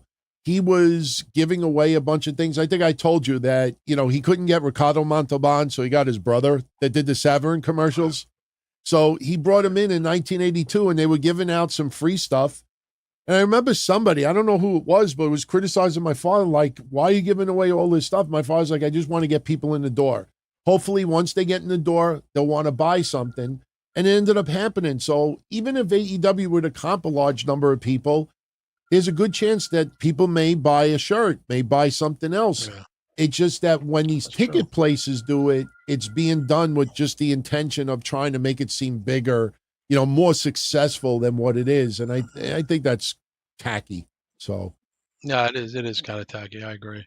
yeah. Shout out to Didymus. Would we consider Triple H, I guess, when he was wrestling, a white bread heel? Like middle class white guy.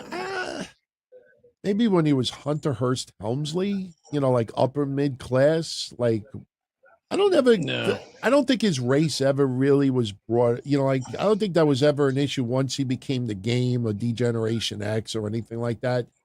I mean, I never looked at him like that. Do we? White bread heel. No, I don't think I consider him kind of like an asshole heel. Yeah, he was Which like would be, an I guess, asshole, white bread. pompous. He just, I don't know. I never really looked at him like that as far as color. In fact, I don't know how many wrestlers at the time. The funny thing is, back in the late 90s, I thought, that it was kind of the reverse, that you would have the Nation of Domination, and that was the one that really was focused on color, as far as storyline and pushing feuds. But I don't remember many white guys like WWF pushing, white guys based on their whiteness. You know what I mean? I don't think that was ever done. Yeah, I just never felt that with him. Pompous, rich asshole from Stamford, Connecticut in 1995. Yeah, but I never really thought that. So this one's directed towards me from Dragon Hunter 42. DT, have myself and Mish made up yet? Buried the hatchet and gone to friendly shivs? Not yet. Things are calm. There's no, ill will anymore. And, one day I'm sure we will get in touch. It just, that day hasn't come yet. And we're not forcing that day to come. When it comes, it comes. I think I agree. I agree. Yeah, I think when it comes, it comes. All we know is that we're glad that they're doing well, and there's plenty of wrestling fans to come around and support all the shows. So Absolutely. And by the way, I think there was a misprint. It's Michin. What's your relationship like with Michin? she is like the ultimate smoke and mirrors in the WWE. Talk about someone that gets virtually no wins, but she's getting a lot of exposure, and that's a good thing. Yeah, no, I like Michin. What's her real name? That's not Michin. What the hell's her Mia name? Yim. Mia Yim. Yeah, I like her. She looks great. I mean, she's looked better than ever. I mean, she's always on TV though. I'll give her that. So I'm sure. Like, again, for a lot of the wrestlers, it's really about being on television. So Yeah, and as far as Triple H, if you're going to say white bread is bland and not necessarily on collar, I don't think he was a bland heel. If we're just going to go with bland, there were a lot of heels back in the day that were you consider white bread, but yeah, I just oh yeah, Greg it's Valentine was a Greg oh Valentine to God, me is a white bread bland heel. Yeah, well, Greg Valentine is the ultimate bland white bread heel. Valentine. Yeah, that's who I yeah. think of when I think of a bland heel. Bob Orton Jr. was kind of one, but he actually cut He was good kind of promos yeah, he though. was kind of one. Yeah, he was kind of one. I mean, Dick Murdoch kind of was, but he was kind of funny. I mean, but no, Valentine to me is that kind of guy. No offense to him. I mean, he's a legend. He's been around he's still alive, thank God. One of the few from that era. But yeah, but Triple H had a little bit more charisma because Triple H had that entrance and, the water in China and, then obviously he had showed a lot of humor once he was in DX.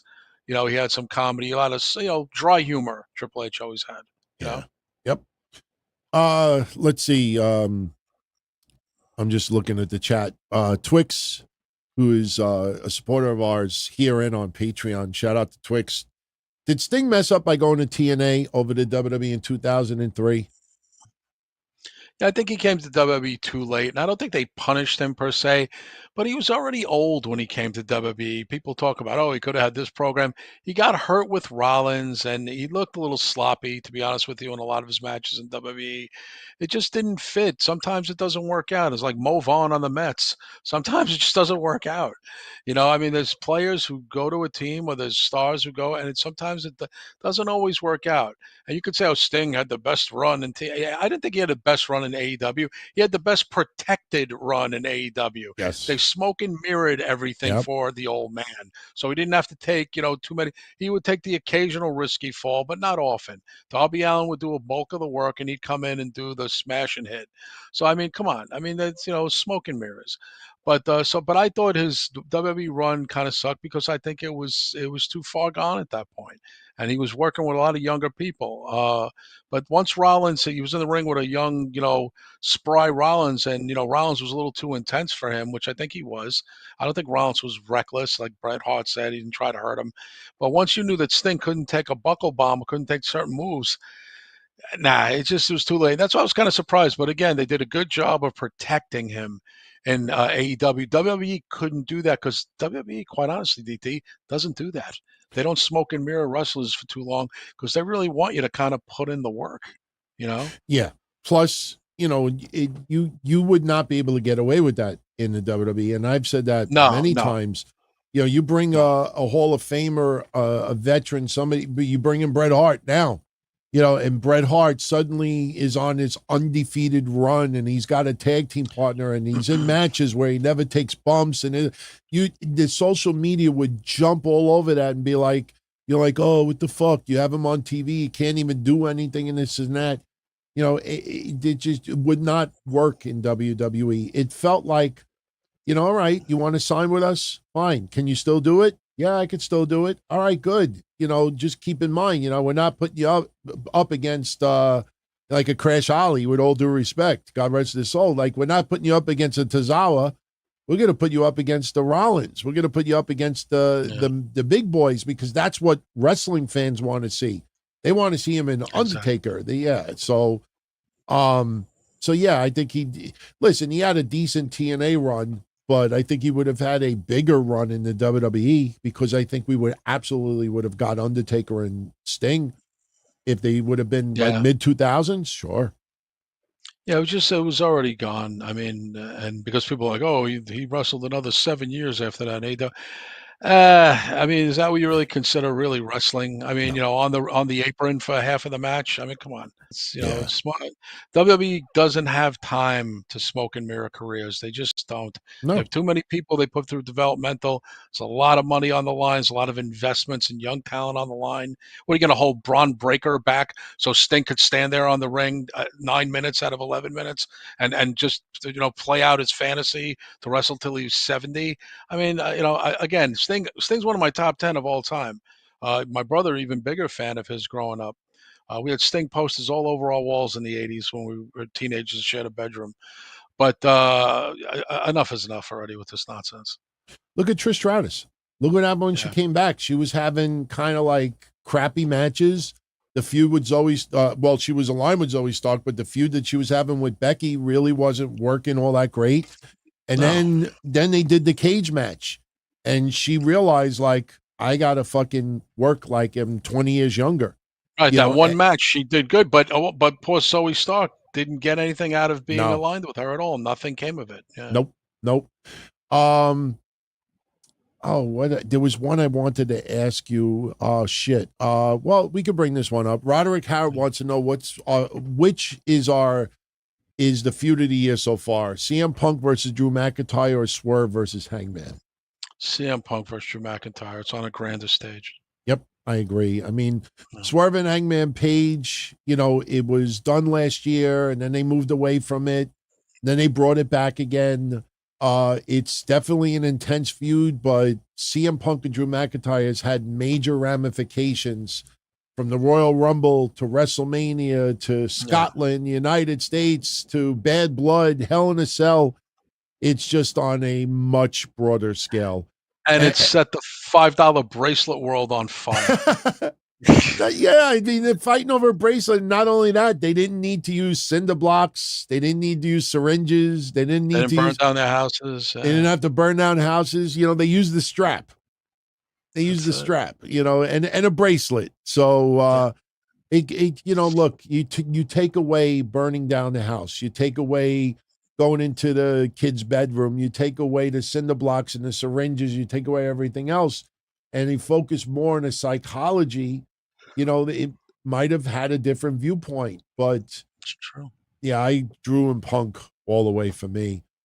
Tyrese would like to share a comment. He thinks Sting and The Undertaker's gimmicks would have clashed and overshadowed each other too much of the same. I don't think I think they're kind of different. I think Undertaker obviously is.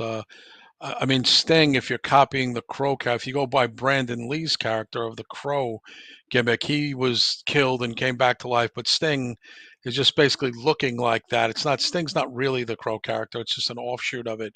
Undertaker's real thing is Dead Man. I mean, even as the biker, he calls himself Dead Man Inc. So, I mean, but also we've kind of learned that Undertaker also wanted to kind of get away from that. That's why the last couple of times he came back as himself and not that old. As a matter of fact, he says if he ever makes appearances, it's as Mark Calloway, American Badass. You ain't going to see that on the deck anymore because, the bloom's off the rose. But I don't know if it would have been, it's same but different. That's like saying, Rock and Roll Express and Midnight Express, but they're two different types, similar, but they're two different types of teams, different move set and stuff. But there's a connection there, but again, similar but different enough that I don't think it clashes. I think sometimes just our dream matches clash. The biggest disappointment to me is I look back and you look at that match at MSG all those years ago.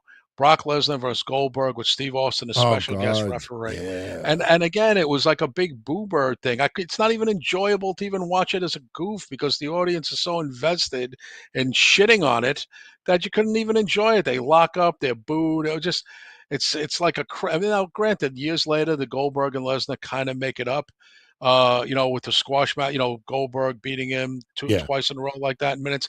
That was their way of kind of fixing it. But DT, I always felt that they did it that way so they didn't get the audience a chance to boo them out of the building. So you know what I'm saying? Like, That let's is get a this. good Oh, point. hit them with a shocker where they don't have time to start doing, booing them and stuff. But yeah, it's always a be careful what you wish for. we think that Sting versus Undertaker would have been good, but it might have stuck up the joint. Who knows? Yeah. Big G wants to know, do we think that they'll add a loser leaves Raw stipulation to Punk and Drew to truly end the feud? Possibly. I just think that they'll just move on to different people. I personally think that Drew and Punk will be a feud that will continue on into 2025. It just won't be on a weekly basis. Like they'll just divert away. I mean, people need to remember, CM Punk and Seth Rollins were going to have this major feud and it got derailed.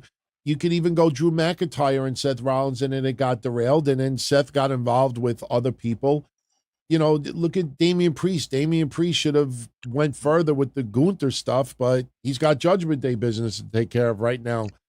They'll keep a lot of these feuds going longer because they could always revisit it. So I don't see that, but I'm very curious to see what happens with Netflix, man. I want to see how much of a roster split it remains once they go to Netflix. So yeah.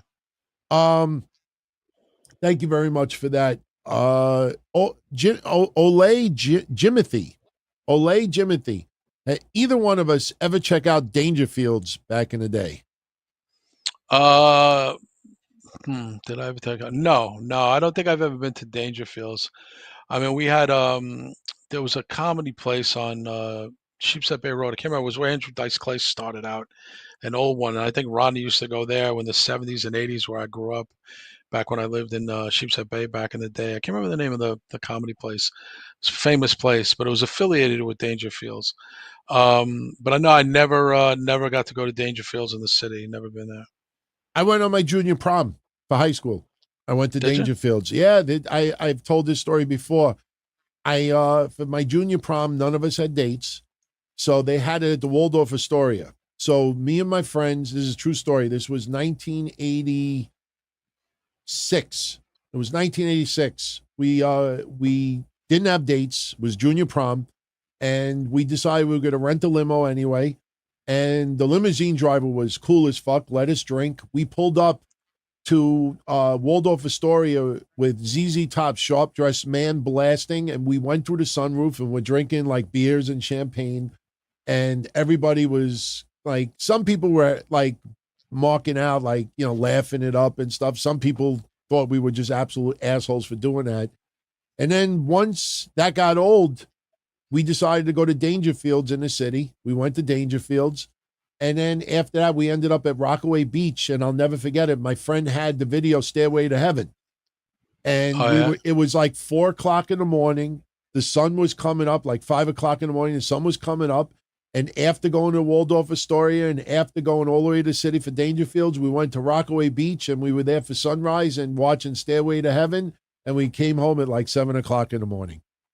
Oh, wow. Yeah, Pips was the name of it, DT, back in Okay, Pips. All right, very cool. That's where Dice Clay, Richard Jeni, Jerry Seinfeld, like all the Brooklyn, every now and then Richard Klein would show up there every now and then. Nice. So, I mean, that was the big Pips in the 70s and 80s and into the 90s. It was a big deal over there. Hollywood sent this in just now. And thank you very much for your generosity, Hollywood. Well, I'm assuming it's a he. No. Hollywood would like to know, Hollywood 55, in our opinion, what has been the best feud so far this year?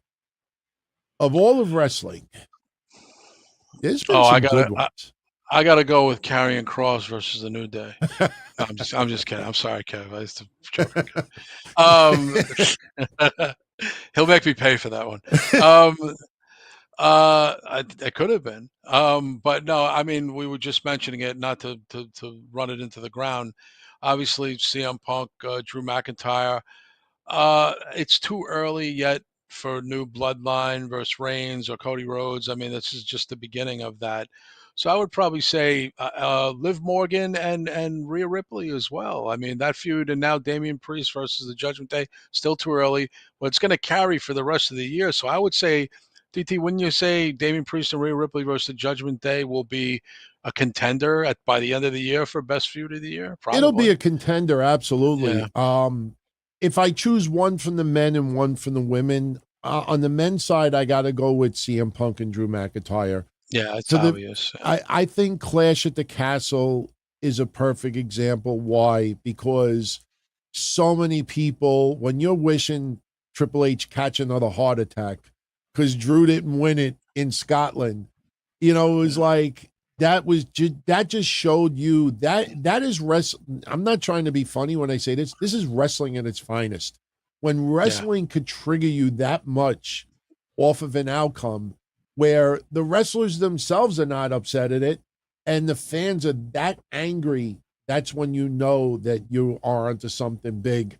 The reason why I go with Drew and Punk, besides the bigger scale in the landscape, is that when you hate someone in wrestling and you want to do them in, you don't go yeah, 7 months with nothing.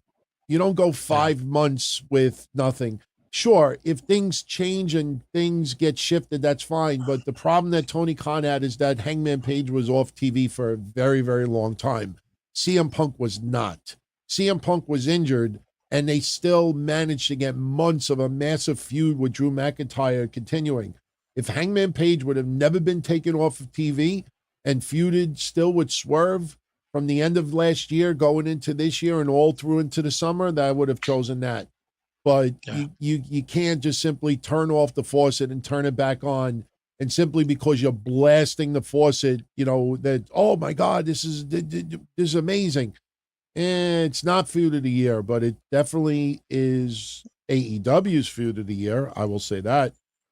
On the women's yeah, side, on the women's side, I agree with Kev. Liv and Rhea Ripley has been much better than I ever thought it would be. I think it's yeah. been much better. And the Dominic aspect, man. Do you agree with what Bischoff said the other day that Dominic is WWE's MJF? That Dominic is no, not really. I don't know if I agree with that. I think Dominic is better, to be honest with you. I think Dominic is got more heat. I think Dominic's more of an attraction. So I kind of I want to get into a whole thing, but I've kind of backed off on MJF being any kind of favorite of mine at the moment. I think he's kind of stagnant. Yeah, that's probably why they took him off TV for a little while. Yeah, no, Dominic Mysterio is always a heat magnet. I think he's on a different level. He's on a grander stage. Dominic Mysterio is the biggest star. Does Dominic remind you a little bit of Eddie Guerrero when he was getting the nuclear heat in the WWF, right around the China days? What I mean? Like, I mean, A Eddie little was bit, but older. Eddie was more. Eddie to me was like more manly. Eddie obviously was more cut up and dieseled out. I thought Eddie was more tougher. Obviously, Dom is a skinny, kind of lanky type of guy. Eddie was kind of a short, more stout built guy, low to the ground type of guy. With Dominic, so tall, lanky, string bean type. Yeah. So different, totally different physiques. The only thing they have in common really is the hair. And even I mean, I don't think, and I think Dom's mullet beats anything Eddie ever had. Yeah, and that mustache, man. So I, silly. yeah, that's that. But It's gonna be funny. I think somebody's gonna shave that mustache off. what a life though this guy has. He's got a beautiful, legit, beautiful wife in his home life. You ever see his wife? Great Yeah, looking woman. so the wedding He's pictures. got he got to fool Rhea Ripley to lick his face, and he gets to literally make out with Liv Morgan. So I mean, what a life this fucking kid has, man. What a fucking career he's already got. What 4 years in, doing Yeah, pretty good. yeah. He started in the COVID era. Yeah, started in the COVID era. Yeah. So, um, Twix AEW is not going to CW Network. I don't know where you heard No, that from. NXT is no, going to no, CW Network, and it starts in about 17 days. So, no. all right, we're gonna start bringing this home soon because Kevin and I have another show to do tomorrow after Raw, and then we are full blown into Bad Blood. Um, NXT this Tuesday is going to be quite interesting. I tell you, I'm a little bit surprised on how much WWE has amped it a notch with NXT. I mean, have you been watching NXT the last couple of weeks? Yeah, I watch every week. I'm a big fan. I like, I love the show. I can't even believe there's some podcasters who won't cover it. I think that's just, that's, I thought I was listening to like, CNN people. Like, how do you not cover NXT? It's got the Stars of Tomorrow on it. I mean, it doesn't make any sense. You want to not cover anything, don't cover AEW. Only 137 people will care. I mean, but you have to watch NXT. I think anybody who is pining for the black and gold. First of all, get over it. It was 5 years ago. And second of all, you're missing out on a lot. We just talked about it before. If you don't even like you're not a man who likes great looking women, or if you like great wrestling, or if you're a woman who wants to see women empowerment, you got everything for you young people. Watch NXT. If I'm a 20 something, I'm all over that show. I don't know how anybody would not be. And I'm a 50 something and I'm watching, not just because I do a podcast. I actually enjoy the show. I like watching it. I like watching the Stars of Tomorrow. It's pretty interesting to go back even 4 months ago, and it seemed like NXT got stuck in the mud all of a sudden. And then all of a sudden, out of nowhere, just everything started clicking on all different levels. And I'm pleasantly surprised on how strong it has become in such a small amount of time. I will say this. I agree with you 100%. I know this is going to sound a little bit questionable, but I got to say it. I think the only reason why people focus on the black and gold so much is because if you remember at that time, people were convinced that WWE was trying to erase Triple H's legacy. They were saying that he was being ignored, being disrespected, that Vince refused to take his ideas. They were releasing everybody that he wanted. They were burying every thought that he did, even though half the main roster came through NXT.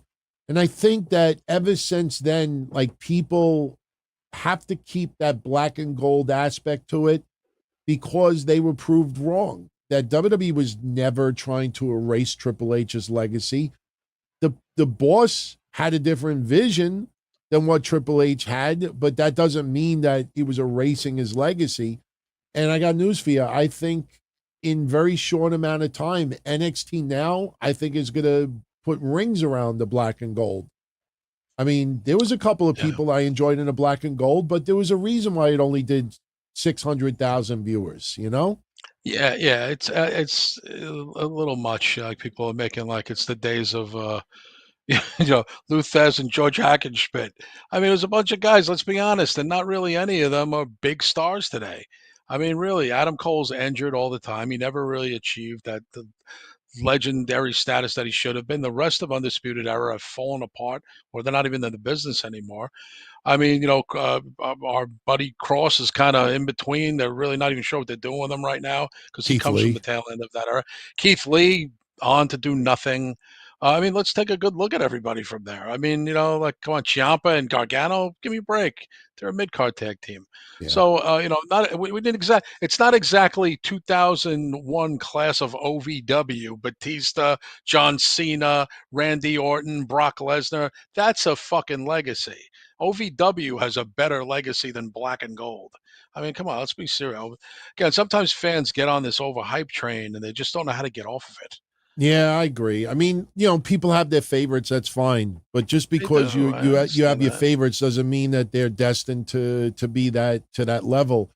There was somebody that was just crossed my mind too, and I can't remember who it was. But I just think when they go to CW, I mean, it's just going to be on a different level. I think they draw 1 million at least. I definitely think they draw 1 million. Shout out to DeMarcus. He says fans, he with a comment, he says fans reacted a little more than usual last week when Austin Theory almost turned babyface. Let those guys go at it and try to get over. Do you think that they're taking way too much time to get Austin Theory, back to, as a babyface? Because Grayson Waller is going to turn on him. I mean, I think Austin Theory is going to be the babyface for sure. You think it's going to work? Yeah, I think it'll work. I think Austin Theory will be embraced. I mean, he's a good-looking dude, so the girls are gonna like him. And I think the guys, if he has, listen, he's pretty funny too. Where I said a couple weeks ago that dry little comeback he had with Kevin Owens was talking about Wayne Gretzky, and then they're having an intense argument, and then Austin Theory chimes in, he goes, "I don't think Wayne Gretzky said that." So it was just kind of funny. It was fun. It was funny, and I'm like, this kid's got comedy. He could be kind of funny. I think that since he's such an overly good-looking dude, a pretty boy, sometimes that works against you, but sometimes the fans can kind of get past that. Listen, Finn Balor is a pretty boy, absolutely, 100% pretty boy. I don't care what anybody says. That's what he is. Male underwear model looking. Austin Theory's even bigger, probably better looking than Finn Balor, and they have to just figure out a way to get guys to see him as non-threatening, a guy who's not going to steal your girlfriend, and who's cool. If he's funny and can make people laugh, they won't look at him as some pretty boy jock. Oh, this is the type of guy I hated when I went to high school. I think that's how a lot of people see Austin Theory.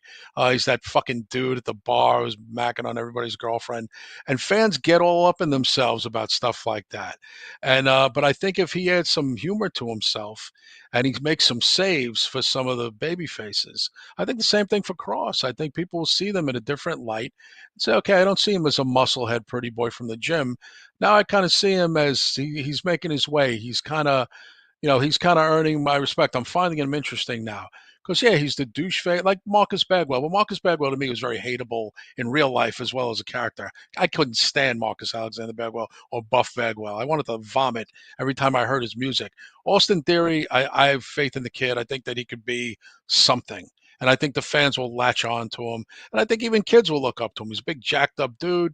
And if he starts making the rounds and from what I understand, he's pretty cool to the fans. I've seen his interactions at meet and greets with fans, and I've heard he's pretty cool when you meet him. So Yeah. it'll work. It'll work for him. And I have the same feeling for Cross.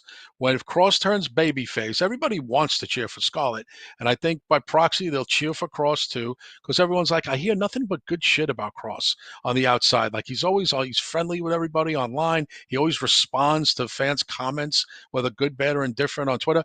So fans will open up their eyes and say, I want to like this dude. And I think that's Austin Theory and Cross. My prediction is they will both become huge baby faces within the next 6 months. Yeah. Both of them. And Yeah. Maggie, when you say that Theory is not going to steal anyone's girlfriend, it's the other way around. No, that's what we mean. That's what we mean. Yeah, We yeah. mean that the last thing you want to do is have a girlfriend, go to a WWE event, and then look over and your girlfriend is drooling over somebody Over in the this ring. guy. Yeah. Right, over this guy. But it's the thing, if the guys think he's cool, listen, me and Anthony, older guys, we've been around a long time. We've had friends like this. You all have a guy in your friend group who's kind of like this. Yes. If he's funny, if you got a guy who's overly handsome and sometimes that brings a little jealousy and a little kind of side eye. But if he's funny and he makes you laugh and he's cool. You know what I'm saying? You forget all about anything that you don't like about him and you find the things that you do like about him. That's what will happen for a guy like Theory. I think he'll be a big baby fan. And he's got to get some cool entrance music. He's got to lose that A-Town Down thing. I think he's got to get something a little bit more mature. I agree. I think back to Ravishing Rick Rude. Rick Rude is a good example. He would have been a huge baby face. They never tried it. They never tried it. No. No. They did it in ECW, and They did. he wasn't a babyface in D-Generation X. He just stood there like a potted plant with a suit on. Yeah. But then he Yeah, showed I up in think that WCW, and the rest is history. Yeah, I know. Again, it's connection. It's that word we use all the time. It's connecting to a character, connecting to a wrestler. Again, wrestling fans are very fucking tribal. They support their guys, and if you're not one of the people who kind of meets all the criteria of what they look for in someone to cheer for, like, yeah, I don't know, I like this type of guy. I just wouldn't like outside the ring. He just comes off douchey. But the funny thing is, until you really know them, you really don't know. You are hating on a character. You're not hating. Just like when people don't like Roman Reigns, it's not Joe Anoa'i that they're hating. But even like I would laugh at people who were so passionate about how much they hated a wrestler, and I was starting to almost think, DT, that it's like personal. You know what I mean? Yeah. You and I Chris, never really acted unhinged like that over wrestling. no. Yeah. Chris and Maggie, they were they meant it a little bit different than Austin Theory likes the sausage. As far as I know, Austin Theory has a very hot, very fit girlfriend. Yes, he is heterosexual. He's not Yeah, gay. That's if you bad look rumor. online, there's not many pictures, but if you look online, he has posted some pictures with him and his girlfriend. He is, and you can debunk the Damian Priest rumor too. If you're in a closet somewhere or in a cave, he is going out with Caden Carter. I'm Kev. I'm so baffled that I never noticed it. It was funny when you told me on the show a couple of weeks ago. When I put up a video version of Monday shows for channel members, I pull thumbnails. If you're talking about Al Perez, I Google and pull thumbnails. When you talked so beautifully about Kevin Sullivan in Florida, with his army, I went and Googled everybody that was in the group so everybody could see who you were talking about. So when you mentioned Damian Priest with Caden Carter, I went online and I looked. And I was like, holy shit, I've seen all these pictures over and over again. I never ever noticed that Caden Carter's always sitting with him I had no idea. Give you a little bit more intel. I believe they live together right now. So yeah, I think they do. I think there was a couple of pictures of them in the same house and this and that. Yep. So yeah, no, yeah, they are a couple. They just haven't come out about it, but they are boyfriend and girlfriend. Did you see Chris Van Vliet's interview with Batista? Yeah, I did see it. And Batista's new movie bombed, by the way. Yeah. Bombed. The Killing Game, it bombed. That Matt Walsh, Am I Racist movie did double what Batista's movie did. It's funny. I was bringing up on one of the news updates last week. I started reading movie reviews for it, and I wanted to see how much Drew McIntyre was actually in this film. And he's really not in it much, but I went on, it was funny. And when I talked about it, I told everyone, I'm like, look, if you want an honest review, go to non-wrestling websites. Because you go to wrestling websites, people are like, oh, it was awesome. It was amazing. Oh, it was great. Batista was great. Drew McIntyre was awesome. This, that.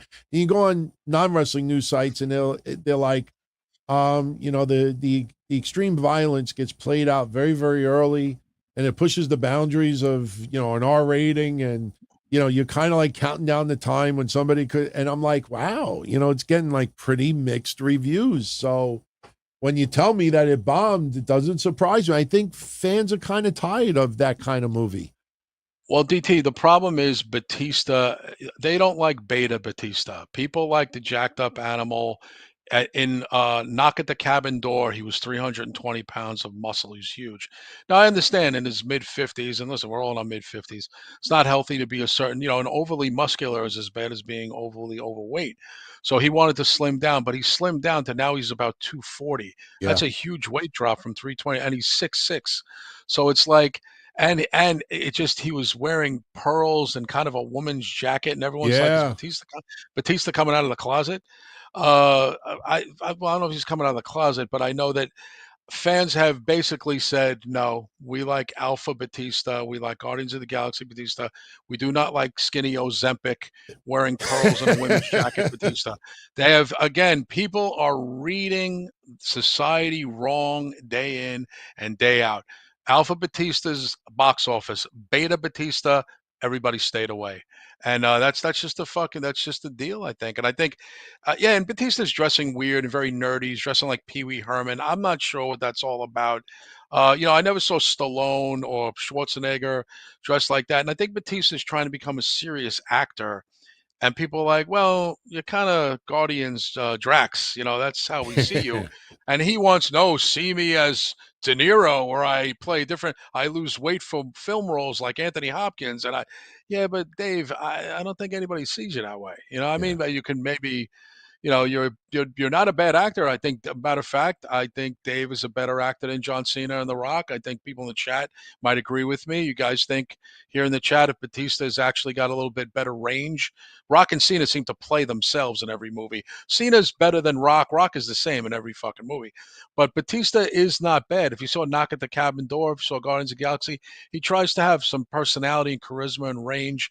But I just think, again, when some of these guys dramatically change their look and image, and I know he's not coming back to wrestling, I get that. But I think it's a little shocking for fans. And I think what attracted them to the animal, Batista, now Dave's a regular guy. And once you become a regular guy, it's like, again, I always laugh, DT. It's like, oh, he's like me. Who wants to see you in the movie? You know what I'm saying? Right? I want to see someone who's not like me. I don't want to see anybody who's like my friend. I don't want to see anybody 5'9". I mean, what's that? I see that every day. So it's like, of course, I want to see larger than life. I was as a teenager, the Road Warriors, Sting and Ultimate Warrior appealed to me at 16, 17 because they were not like anybody I knew, because they were larger than life. I don't like this regular guy. He looks like my guy next door. You know, I look to other people. My escapism is people who don't look like everyday people. People who look like Trish Stratus don't live next door to me. You know, boy, that woman is far from Trish Stratus who lives next door to me. Jesus Christ! Hopefully she's not listening to the show. Yeah, hopefully she's not listening to the show. But you know, I mean, that's the whole thing. I think, you know, the regular guy look. Remember when Rodney Dangerfield did that in Easy Money DT? The regular guy look. You know, bowling shirts with Mel written across the side. But again, Beta Batista, I don't think anyone wants to see that, and I think it's going to show at the box office. Yeah. He's going to end up doing a movie about, you know, like a cancer patient. He's going to do a movie like with a love scene, you know, like, but not like a love scene, like, you know, like a superhero type, or like those fucking car wreck movies or whatever. I can't think of them right now, thank God. Well, it's funny, and women that I speak to about Batista, it's weird with women, and maybe there's a couple of women in the chat. Maybe you guys can chime in. Batista's an odd looking guy. Like, I have one friend who's like, he looks like a giant turtle, and then another person is like, he's not traditionally good looking. It's like he's kind of femmy. He's got like belly button tattoos. It's like he's kind of asexual. So it's but he's been with, you know, he's clearly like a, you know, a guy who'd been with, you know, back in the day, you know, it was all the rumors who's having the affair with Melina and stuff. So Dave's a weird guy. I think he's just kind of, you know, a guy that you either appeals to you or you don't. I don't think there's any middle ground about liking Batista as an actor or as a wrestler. That's why when he came back, there was a lot of cheers, but a lot of boos. I think Cena is more relatable, and The Rock is more, even though Rock is larger than life, I find it easier to like The Rock than I do to like Batista. Do you, DT? Yeah, I agree. Personality, I agree. Yeah, I agree. I never thought I would feel that way. I mean, when Batista first left for Hollywood, like, I thought it was pretty cool. And when he came back and he was wearing the skinny jeans, like, that was like the first sign for me. I'm weird. Like, you know, what's up with that? You know, what's up with that? Yeah. And now he's just like, I expect him next to go on social media and just remove where it says, you know, what do you identify you as? And I think he's not going to identify as either male or female. Like, he's going to, like, there's something going on there. And again, listen, no judgment, but here's the thing. Judgment in the fact of, if you are box office appeal under this look and attitude now. And I think you're going to get like a bunch of artsy people like, I like Batista's, you know, women's clothes look. I think it's kind of cool. And then there's other people like, I don't know, man, I like the motorcycle jacket and the badass Batista. I'd be like Stallone coming out and, you know, wearing women's clothes. Like, that's not my guy. So it's like, you know, and I think when you mess with your audience, I think you're going to get what you get, and then you have to figure a way to circle back and, you know, get back to the drawing board of what brought you to the dance in the first place. And I get it. He can't be that gassed up at 320 pounds at 56 years old anymore of muscle. You're risking a heart attack. It's not healthy. Clearly, The Rock doesn't subscribe to that because he's bigger than ever. But Batista's concerned about his health. I get that. I totally get it. But the clothing shift and the way his eyebrows are now manicured, it's like, he's Hollywood. I'm not sure what he's going for here. And again, I might see The Killing Game just because Drew McIntyre's in it, but I'll see it when it comes on cable. I'm not going to go watch it in the movies. Yeah. You know? I think when he made the comment to Chris Van Vliet that he had to gain a whole bunch of weight to do a movie, I think you're going to hear him say, I really believe this is what's going to happen. He's going to be offered another film, and they're going to tell him, like, look, Dave, we want you in this role, but you got to put on some weight. And I think he's going to end up putting on maybe 40 pounds, and I think he's going to stay around 270, 280. And I think what's going to end up happening. Good. No, I was going to say, and then about a year from now, year and a half from now, he'll do another interview and say, you know, I felt really good, you know, 240 pounds. The more I lost, the more I felt good. But I realized that, you know, there has to be a balance somewhere. And I don't want to be 320 anymore, but also 240 might be a little bit too little. So we settle on 270, 280. And I think that's what's going to end up happening. I think he's going to it's put funny. on some weight. Doesn't it seem like in the chat? Tell me if I'm wrong. Does it always seem like Cena is the same size all the time? It does. Right? Cena has the same exact body. It's almost like he has the prototype. It's funny. His old gimmick was the prototype. I don't think Cena's gained or lost 10 pounds. I think he's the same weight, same body. The only thing that's changed about Cena is his hair. Yeah, Other his than hair. that, he looks the same. But Rock has blown the F up. Where Rock is so jacked, it's almost comical how big Rock is. But it seems to work for him. And Rock is a little bit younger than Batista, and Cena is still in his 40s. I don't think Cena's at 50 yet. But I understand where Batista's coming from. I think it's kind of when you look a certain way and you got to the dance a certain way and you want to make a drastic change, the fans are either going to accept it or they're not going to accept it. But let's be honest, DT, he'll be okay financially either way. Oh, yeah, sure, sure. But it'll be interesting if he's for a job or anything. Yeah. If he starts losing Hollywood roles because of this, I think we'll see probably a change. But look at Orton. Orton was always 240, 250. Now he's 290 now, and proud of it. Yeah. And by he the way, laughs when they announce him at 290. He's like, and he goes thumbs up when they announce him. It's pretty funny. Yeah. On SmackDown, I noticed it, but I don't know if anybody noticed it online. But SmackDown with the graphic when it came out, they had 250 as the weight. And I laughed. Oh, did they? Yeah, they had 250 as the weight. So I don't know if that was intentional, as like a little rib on Orton, but he looks 290 and he could still move. That's the thing that amazes me. I mean, a lot of us remember like Snuka. When Snuka came back in the WWF in the early 90s, he blew up a little bit more. Then he blew up even further when he was in ECW a little bit, and he couldn't move anywhere near like he used to. Of course, he was older and much worse shape, but a lot of wrestlers, when you put on 30, 40 pounds, your mobility is the first to go. And I'm kind of shocked that Orton could still go at the level that he does with putting on 40 more pounds. And at his age, I mean, yeah, I guess it just depends on your cardio and genetics and all sorts of stuff like that. I mean, again, and all these guys, again, as we're talking here about, what we prefer and what, it's they kind of, someone saying here in the chat that they kind of, they look into it and they have consultations or doctors or whatever. Yeah, I'm sure they do. I mean, when you're wealthy, that causes you to have specialists and be able to afford to pay for people to look out for you.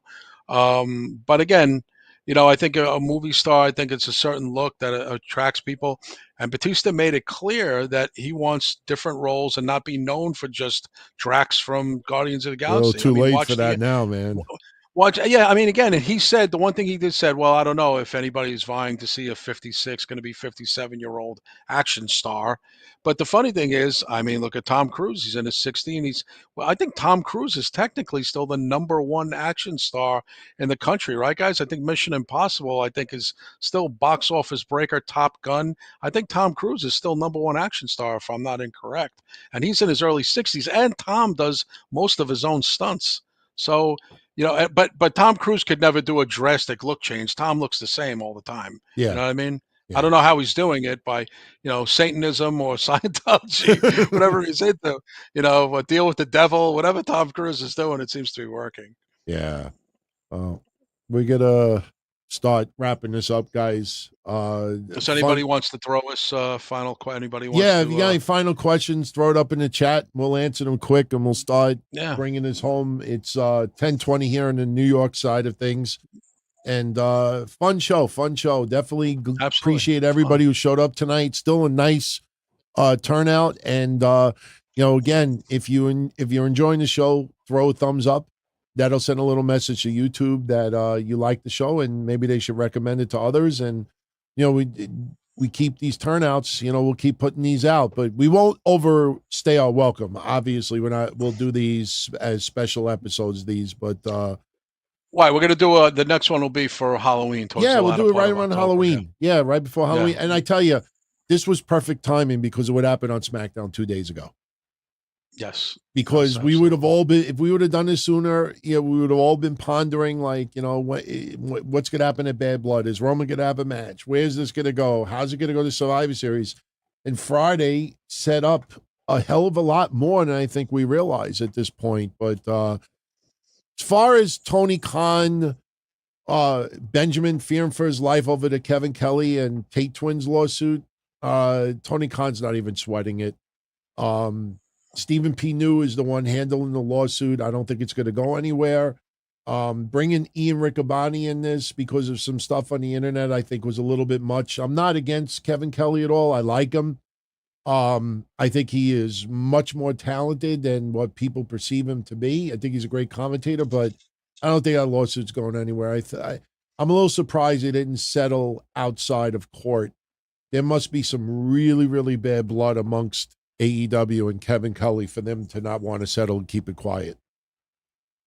Yeah, I think I'll wait and see how that pans out. I'm not even sure. I have to see more about what that's really all about. I mean, I know some of the gist of it, but wait and see what happens. That's going to take a while to go through anyway, DT, not till next year. Yeah. Romanowski, I doubt Moxley is going to be doing a neo-Nazi gimmick. Yeah, I don't.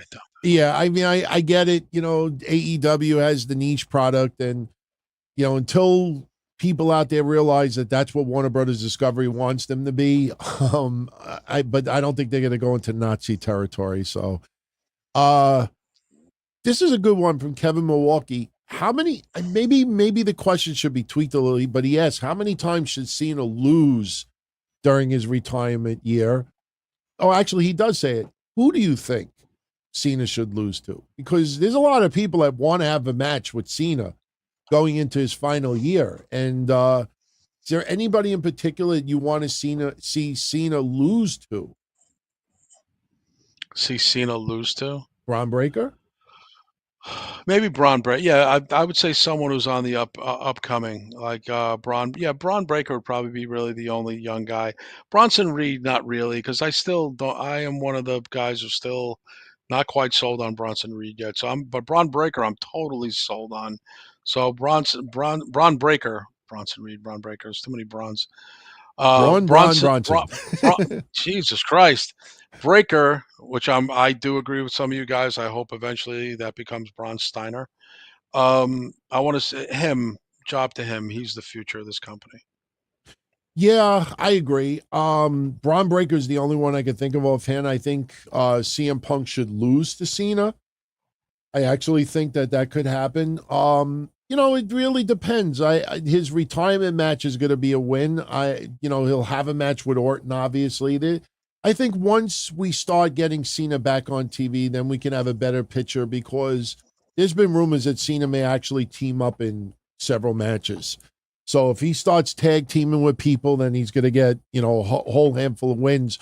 I do know that WWE is not going to treat him the way AEW did with Sting. They're not going to give him an undefeated run and end his career undefeated for 2025. Yeah, no, I agree. Romeo wants to know, what do we think about the Mets and the wild card? You think it's going to happen? Well, typical Mets. I mean, they should have won the last two games. 2 nights ago, they beat the Phillies' brains out on Friday, then lose on Saturday and Sunday, and they shouldn't have lost yesterday or today. And and it's not like the Phillies trounced them; they just got by on one run. They got to beat the Dodgers, and the Mets always play the Dodgers very well. I think they just got to get past the Dodgers. I think the Mets will squeak into the playoffs. I don't know how far they'll get, but I believe that they will make the playoffs. I think they will. Me too. I have good vibes for the Mets this year, and and many people were writing off 2024 only a couple of months ago. They were. They had a losing record. Now they're like 15 games over, I think. Something like that. No. I think they'll clinch a spot, and then it's going to be kind of nail biters from there. But I think they can. They've always played the Dodgers well. And listen, DT, they played the two top teams in the American League. They trounced the Yankees. They beat the Yankees 3 in a row, and they beat the Baltimore Orioles. So they've proven they can handle the American League. It's just getting past the National League. I'm still blown away. I forgot to bring it up a couple of weeks ago, but I'm still blown away at the White Sox. How crazy is that? Like 20 people in the building. You're a baseball aficionado. Have you ever seen anything like this in your lifetime? The only time that I ever saw it really bad was the Braves in the late 70s, I believe it was. There was a couple of games. I actually do have a game in my collection, the Braves and the Pirates, I think from 79, I think it was. And there was only like a couple hundred people in attendance. There was a And I think very, very low turnout, but I've never, ever, the only other time I think I could remember this was it Detroit? Oh, no, I think it might have been Baltimore. But didn't the Expos, when they were on their way out and they were really starting to fold before they decided to switch the team to the Nationals, weren't the Expos in that category of drawing No, hundreds instead of thousands? no, The they were Expos were doing still good? they were doing not good, and that's why they ended up starting to put it up for sale. But in 1994, I think it was, the Expos, I think that was the strike year. So the Expos were Right. on path of going into the playoffs. They were one of the best teams in the National League. And then the And then when Expos, they came back, it just went bad from there. yeah, it just went bad. But the only other time I ever saw this was just one game. I think it was Baltimore. There was some type of violence of fighting, and they didn't have the arena, the stadium open to fans, so they played with no fans in the stadium for one game. I think it was Was that in Camden Yards? Camden Yards. I think it was. Wow, But wow. Well, I've they never probably seen it oh, yeah, like I remember this. that, the no crowd. Yes, I remember the no crowd thing. Yeah, That's right. I remember that. the Freddie Gray riots. Wow. Thank you very much, Roderick. Freddie Yeah, Gray, right, you're right. That's right, Roderick. Wow, 2015. yeah, It was it's that. almost It was 10 years ago. 10 years ago. That's Wow, it fucking seems like yesterday. crazy, man. That's Jesus, crazy that, shit. that is crazy. Unbelievable. But I never ever saw anything like that. There was a guy on YouTube 2 days ago that went. He actually flew to Chicago to witness being there, and he went to like around center field, and the pitchers were giving him like all his free merchandise and stuff like that, and there was God. nobody there. There was like maybe like 30 fans there. I've never ever seen anything like that. I mean, I don't even know how you recover from something like that. I have no idea. Yeah. I mean, AEW would be the place to ask. AEW still gets some turnout, but it's a niche product, so it's going to get a niche audience. That's what it is. It's not kid friendly anymore, despite what Mercedes Moné thought. I guess she thought AEW was going to be. As far as the Yankees in the playoffs, I think the Yankees are definitely in. Yeah, they'll make it. I don't really know. I think it's anyone's game. I think at the beginning of the season with Otani on the Dodgers, I think the Dodgers, but I don't think so. Dodgers are beatable. Baltimore is beatable. Yankees are beatable. There's nobody who's like a juggernaut, in my opinion, in any of these divisions. Indians are beatable. Well, Guardians, excuse me, I still call them the Indians. The Guardians. There's nobody who's going to run away with it. I think it's anybody's series. Yeah, I mean, I'm just kind of blown away that we're already almost in October. This year feels like it flew by, man. Yeah, it's already we're at the halfway mark of September. Yeah. Who do we think's going to win at Bad Blood between Liv and Rhea? You and I kind of came up with a scenario involving a third woman. I agree with what you said last week. If you want to share it here. Yeah, Raquel Rodriguez. I think she comes back to help Liv. Yep. And that's the size difference that'll make up. Because a lot of people say, Rhea just ragdolls Liv. There's got to be, yeah. Well, the answer to that is to put Raquel Rodriguez in there, who, if you remember, beat Rhea Ripley at NXT for the belt. Yes. So they have a history. They're the same size. I think Raquel might be even a couple inches taller. They match up well, and if she's healed up or is good to go from that immune deficiency, with getting the rashes, and she's able to compete and won't have to take a powder again if something flares up, and she'll disappear again. She's good to go. I think that could be a great series of matches between the two. Yes, I agree 100%. I want to see Raquel Rodriguez back. I want to see her at 100%. I mean, she's very, very likable. I love her. She's one of my favorites. Yeah, me too, man. I really, really just everything about her, from personality to even what she does in the ring, be really interesting to see, if she aligns up with Liv. But I think no matter what, Liv is retaining that belt at Bad Blood. You do not take it off of Liv this quickly. So, and Raquel Rodriguez would be an easy segue, kind of like what they did with Damian Priest. People wanted to see Damian Priest have a rematch with Gunther, and Damian Priest like, no, I have Judgment Day business right now. I could always win the belt later on. Same thing about Rhea Ripley. Now I got to deal with Raquel Rodriguez. I could worry about Liv another time. Totally agree. Yeah. This is a good one because I've never asked your opinion on it. Sure. Douche wants to know, JBL, suddenly he's appearing at AAA, MLW, TNA. He shows up. He's been at numerous promotions, Effie's promotion. What do you think of JBL just like showing up, maybe throwing a clothesline and, or just like staring and doing nothing? And, he just did it at Victory Road, just basically showing up for Dolph Ziggler's main event match. Yeah, that'd be cool. I mean, I'm not a big JBL guy, but yeah, I think he's an ambassador for wrestling. I know he really loves the business, so I mean, I can appreciate his passion for the business because he does really love wrestling, and he always says he owes everything to wrestling. And he does whatever anybody asks him to do, he'll do it. So yeah, I mean, I don't think it's a bad thing. I'm not a fan of his, but I can appreciate what he his input in wrestling and what he's done. And I was an APA fan, but mostly for Ron Simmons. But I wasn't a fan of his Cowboy JBL run. But again, he did a lot with what they gave him. He made the most of it. He made kind of I would guess I'd call him an iconic character from his era, like a modern Ted DiBiase Cowboy version heel. Yeah, I mean, I am just questioning what took him so long to like even just do this. I mean, for many shows, he's just showing up and doing nothing, like virtually nothing. And I'm saying to myself, you waited all these years to do this? You could have been making money for years doing this stuff. I mean, I'm sure it'd be old by now, but I'm kind of surprised. I mean, then again, maybe the deal he had with WWE wouldn't let him work else.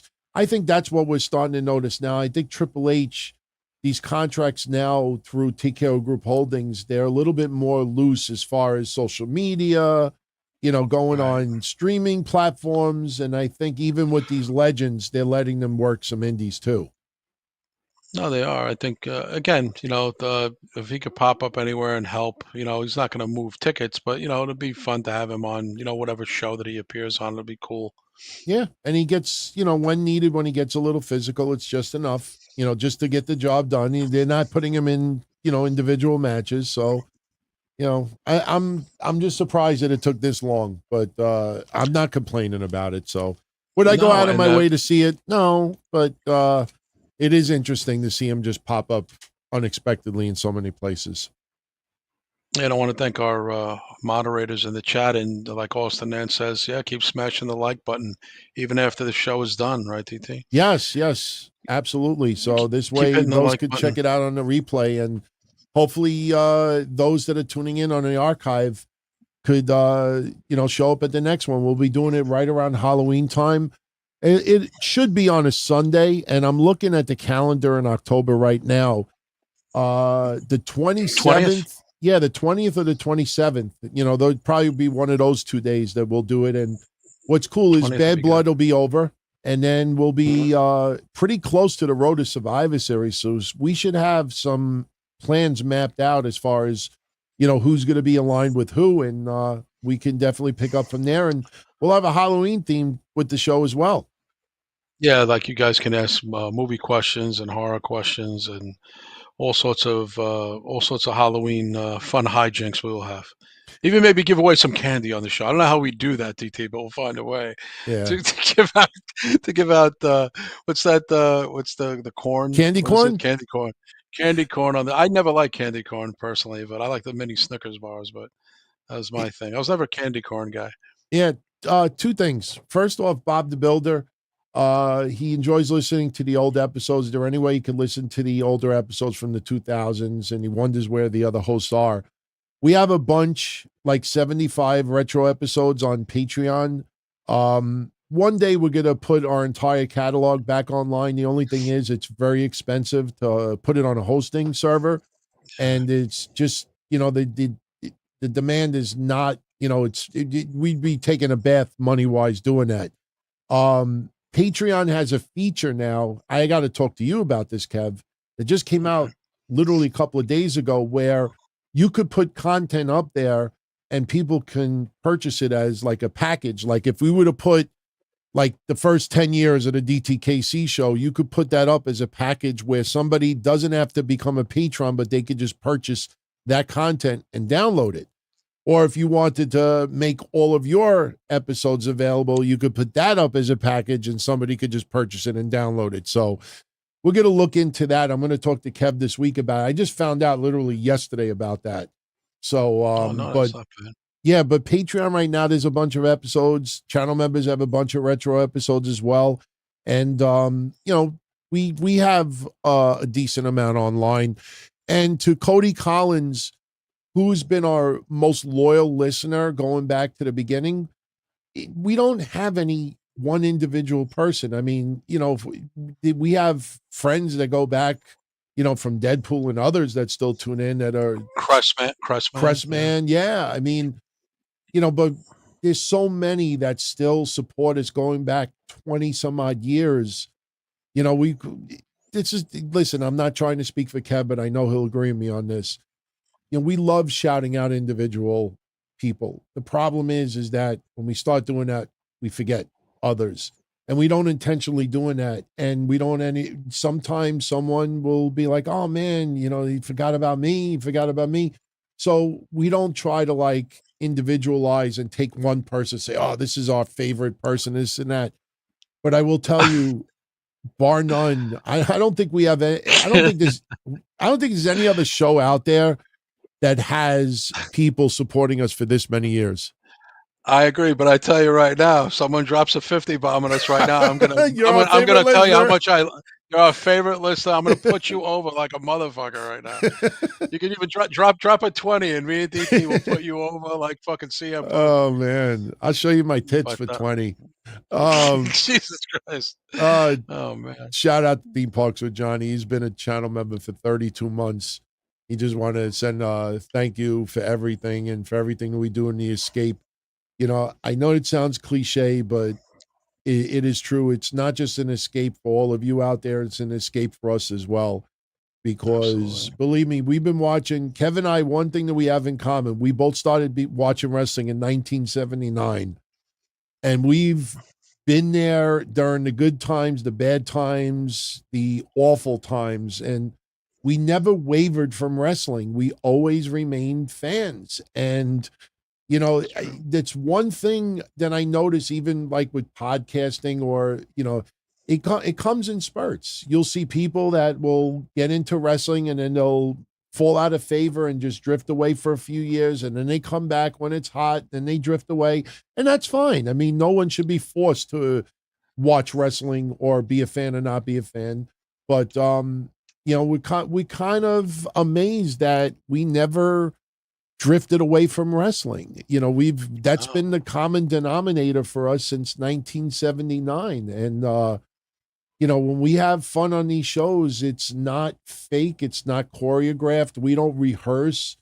We just, enjoy wrestling still. And it's a great time right now, especially with, everything that's going on. And my God, when they go to Netflix, there's going to be not dramatic changes, but there's going to be even more creative freedom that's going to get looser.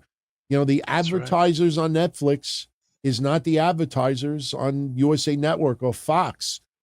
Some of it is not going to be kid-friendly anymore, but, WWE is not stupid. They're not going to lose that kid-friendly audience simply because they got more freedom. And you saw Roman Reigns at the in New York City 2 weeks ago. He said when they asked him about Netflix being able to be a little bit more adult, and he says, I kind of like the PG because it challenges you even more to stay in that line.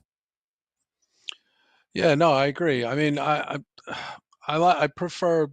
You always kind of look back to better times and when you were in a better state and everything was better. There's always there's always bumps in the road or rough times, and even the Attitude Era wasn't always smooth sailing. Me and my brother went to shows that we didn't were better than others. Some we didn't care for. Some were great. Not all the old days, and I think sometimes that gets misconstrued with guys mine and your age, like, oh, everything you think is better back. I don't think everything. I think a lot of stuff, but not everything. But it is.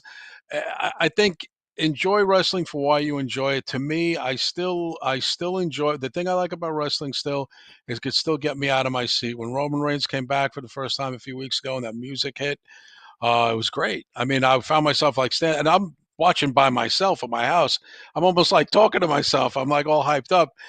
So I still have that in me in my mid 50s that I had when I was 13, going to the garden in the early 80s with my father. And I still have that in me. And I'm glad I don't lose that, because I think if I lose that, then I truly know that I'm aging, almost aging out. And you never want to do that. You never want to lose your youthful exuberance for things that you enjoyed. Listen, the Mets still get me. I still passionate. I'm up punching the table and the Mets get a hit, jump up and down. Don't ever lose that. Once you lose that, I think that's more telling about how your life is going, that you're not enjoying anything. When you say DT, because you enjoy something, you enjoy it. So that's why I don't really come down on anybody who gets if just don't let wrestling unhinge you, right? Yeah. DT, don't let like you can't go to work the next day because your guy lost the title. Or you break I your mean, that's, television because of a yeah, wrestling I mean, outcome. yeah, come on. I mean, don't like, like I couldn't get out of bed today. Like, let's not get that crazy. But never lose your passion for why you like wrestling, and don't ever let anybody tell you you're wrong for the reasons that you like it. Nobody knows you but you. That's the whole thing. We only Yeah. know what we allow people to know on here. That's why I always laugh sometimes in YouTube comments where someone tries to psychoanalyze me or Anthony. Like they Yep. don't even know what they're talking about. Yeah. So it's like, but for the most part, again, I think everybody here, again, as I look at the comments and saying people saying, "Oh, this show helps me. This show makes me like escape." That's the best thing we can have. That's even, and I'm not even being sarcastic. That's better than money. Yeah. It's almost it's better than money. I mean, it's great to have both, but those kind of things that me and Anthony take to heart. No, So really, really. I I'm mean, glad. Yeah, yeah, and I mean that seriously. I'm not saying that sarcastically. yeah, and it's I'll add one thing to it. Everyone needs to remember the participants that are involved in what you're seeing on TV. Like when Drew McIntyre loses the match in Scotland, Drew McIntyre just got a new contract and is getting paid millions. And he's an entertainer. And wrestling sometimes breaks your heart. Sometimes the bad guy has to lose, not just because he's in his hometown that he should win. And when the fans get 1,000 times angrier than the wrestler, or even worse, wrestling fans get so irate, but meanwhile the wrestler is doing his job. I think that's when it gets a little bit over the top. I mean, if a wrestler is really upset, if the wrestler is, listen, there was a lot of Bret Hart fans in 1997 that were losing their shit because of what happened at Survivor Series. That is legit. I mean, there was a lot of people that were fucking angry, and they had every right to, because Bret Hart was legitimately angry as well, and he got screwed. That's a time that if you're a Bret Hart fan, yeah, you go along with it, get as angry as he was. But if it's a storyline and Drew McIntyre's playing a part and his career is not being erased, he's not being screwed, he's not being banished, he's not being, hurt in any way, and down the line, he will get his opportunity. As a wrestling fan, you could fall for the storyline and have emotions with it, but not to the point where people are wishing death and breaking TVs. And like you said, not going to work the next day, or, I can't even, function right now. I'm like, come on, man. I know wrestling is suspension of disbelief, but you imagine some of these people going to a movie theater and Yeah, I can. seeing the bad guy get hurt, or I can only imagine what some people do in a movie theater. Jeez. But, one last thing, TV tracks and Epic Sports, they disappeared. I know what happened with TV tracks. Epic Sports, I don't know.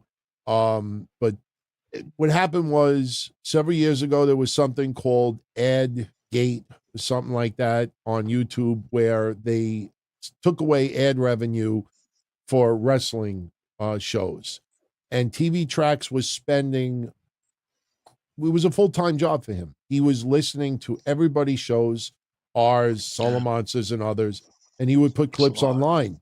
So he was spending 30, 40, 50 hours a week doing that stuff, and he was making decent money off of it. When they took the ads away, he just couldn't do it no more. And, Right. he never told me that, they took away the ad revenue, I'm going to leave. he just was very polite with me. He's like, listen, I want to thank you for letting me put the content up. And I'm like, no, thank you, man. We got a lot of new listeners discovered us through your channel. And he says, listen, I'll always be a supporter. I'll be a fan, but I'm going to be taking some time off. And I knew that he Yeah. was never going to come back. So. No, no, totally understandable. It was just a period of time they were able to do it, and things change. That's all it Yeah. was. But We'll we wrap got it up. another question. Yeah, we'll from wrap it up. Texas Rules. Yeah, with Texas Rules, we'll wrap the show up with this. And I think this is a great, I just realized that, Kev, this is a great time to be doing the show right around Halloween, because in about 2 weeks or so, the Vince McMahon 6-part documentary begins. And Yes. Texas Rule says, do we have any thoughts on the documentary? And how will they mention Chris Benoit? I'll let you have the floor first. What do you think about what we are going to get in this documentary? I know that a lot of YouTube channels lied to people and had to really backtrack and say, whoa, the first 6 parts is going to be this, and they're not really going to. So they kind of were forced to backtrack. But Excuse me. what do you think about this documentary? I mean, what are you looking forward to the most? And they are mentioning Benoit, but what do you think? How do you think they're going to go about all of this? I don't know. I think again, since it was done a few years ago before the Janelle Grant controversy case, whatever you want to call it, and that's because they're going to be, as again, prepare yourselves, people. There will be some wrestlers saying nice things about Vince on there because it was done a while ago.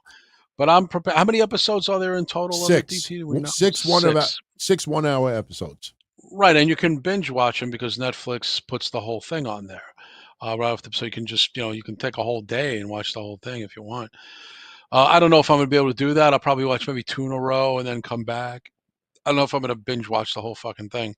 But I'm prepared for a cross combination of some people saying, well, it's Bret Hart, especially Bret, regardless of Janelle Grant thing happened or didn't happen before or after.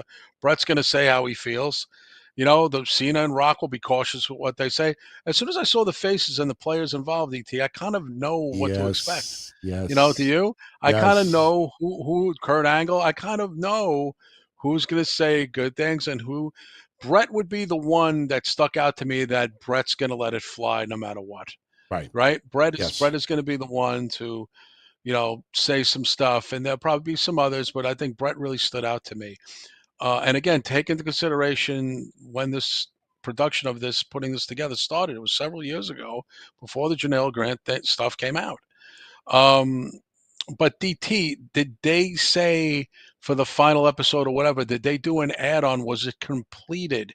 Did they do additional stuff after the Janelle Grant stuff came out last year? Yes. They did, right? Yes, they did. So that'll be towards the latter part of this series, I would guess, right? From what I have gotten over the last couple of weeks, it is going to be a pretty much a chronological order as far as Vince from the 70s, being under his dad, coming in as a commentator, learning a little bit about his personal family life before wrestling. Vince is going to be narrating part of this. You will hear Vince's voice talking about his family and his father and other things. They're going to talk about, the Black Saturday with TBS. They're going to talk about WrestleMania. Then, as you get into like chapter 3, you're going to get into, the early 90s and, ultimately the steroid trial in Hogan, and then the Monday Night Wars. Then it's going to lead into controversy. It's going to talk about the Benoit tragedy. It's going to talk about the early deaths of Eddie Guerrero and others. And I can't say this is 100% fact, but somebody who I trust that is in the entertainment world said that Netflix interviewed at least 1 or 2 women, that you are not going to expect to talk about as far as Vince.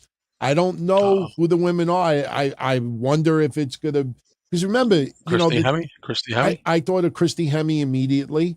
What a lot of people need to understand, and this is why you cannot depend on these bigger podcasts, because they're just going to say what you want them to hear to get your ad revenue.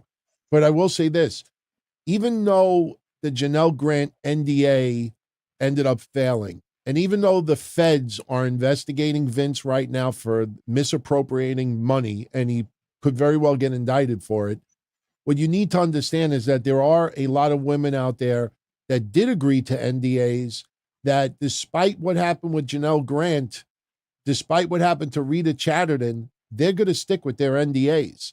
So for the 5, 7, 9 women that have claimed abuse from Vince, do not expect 5, 7, 9 women to show up on this documentary talking about Vince. This is not the hit job.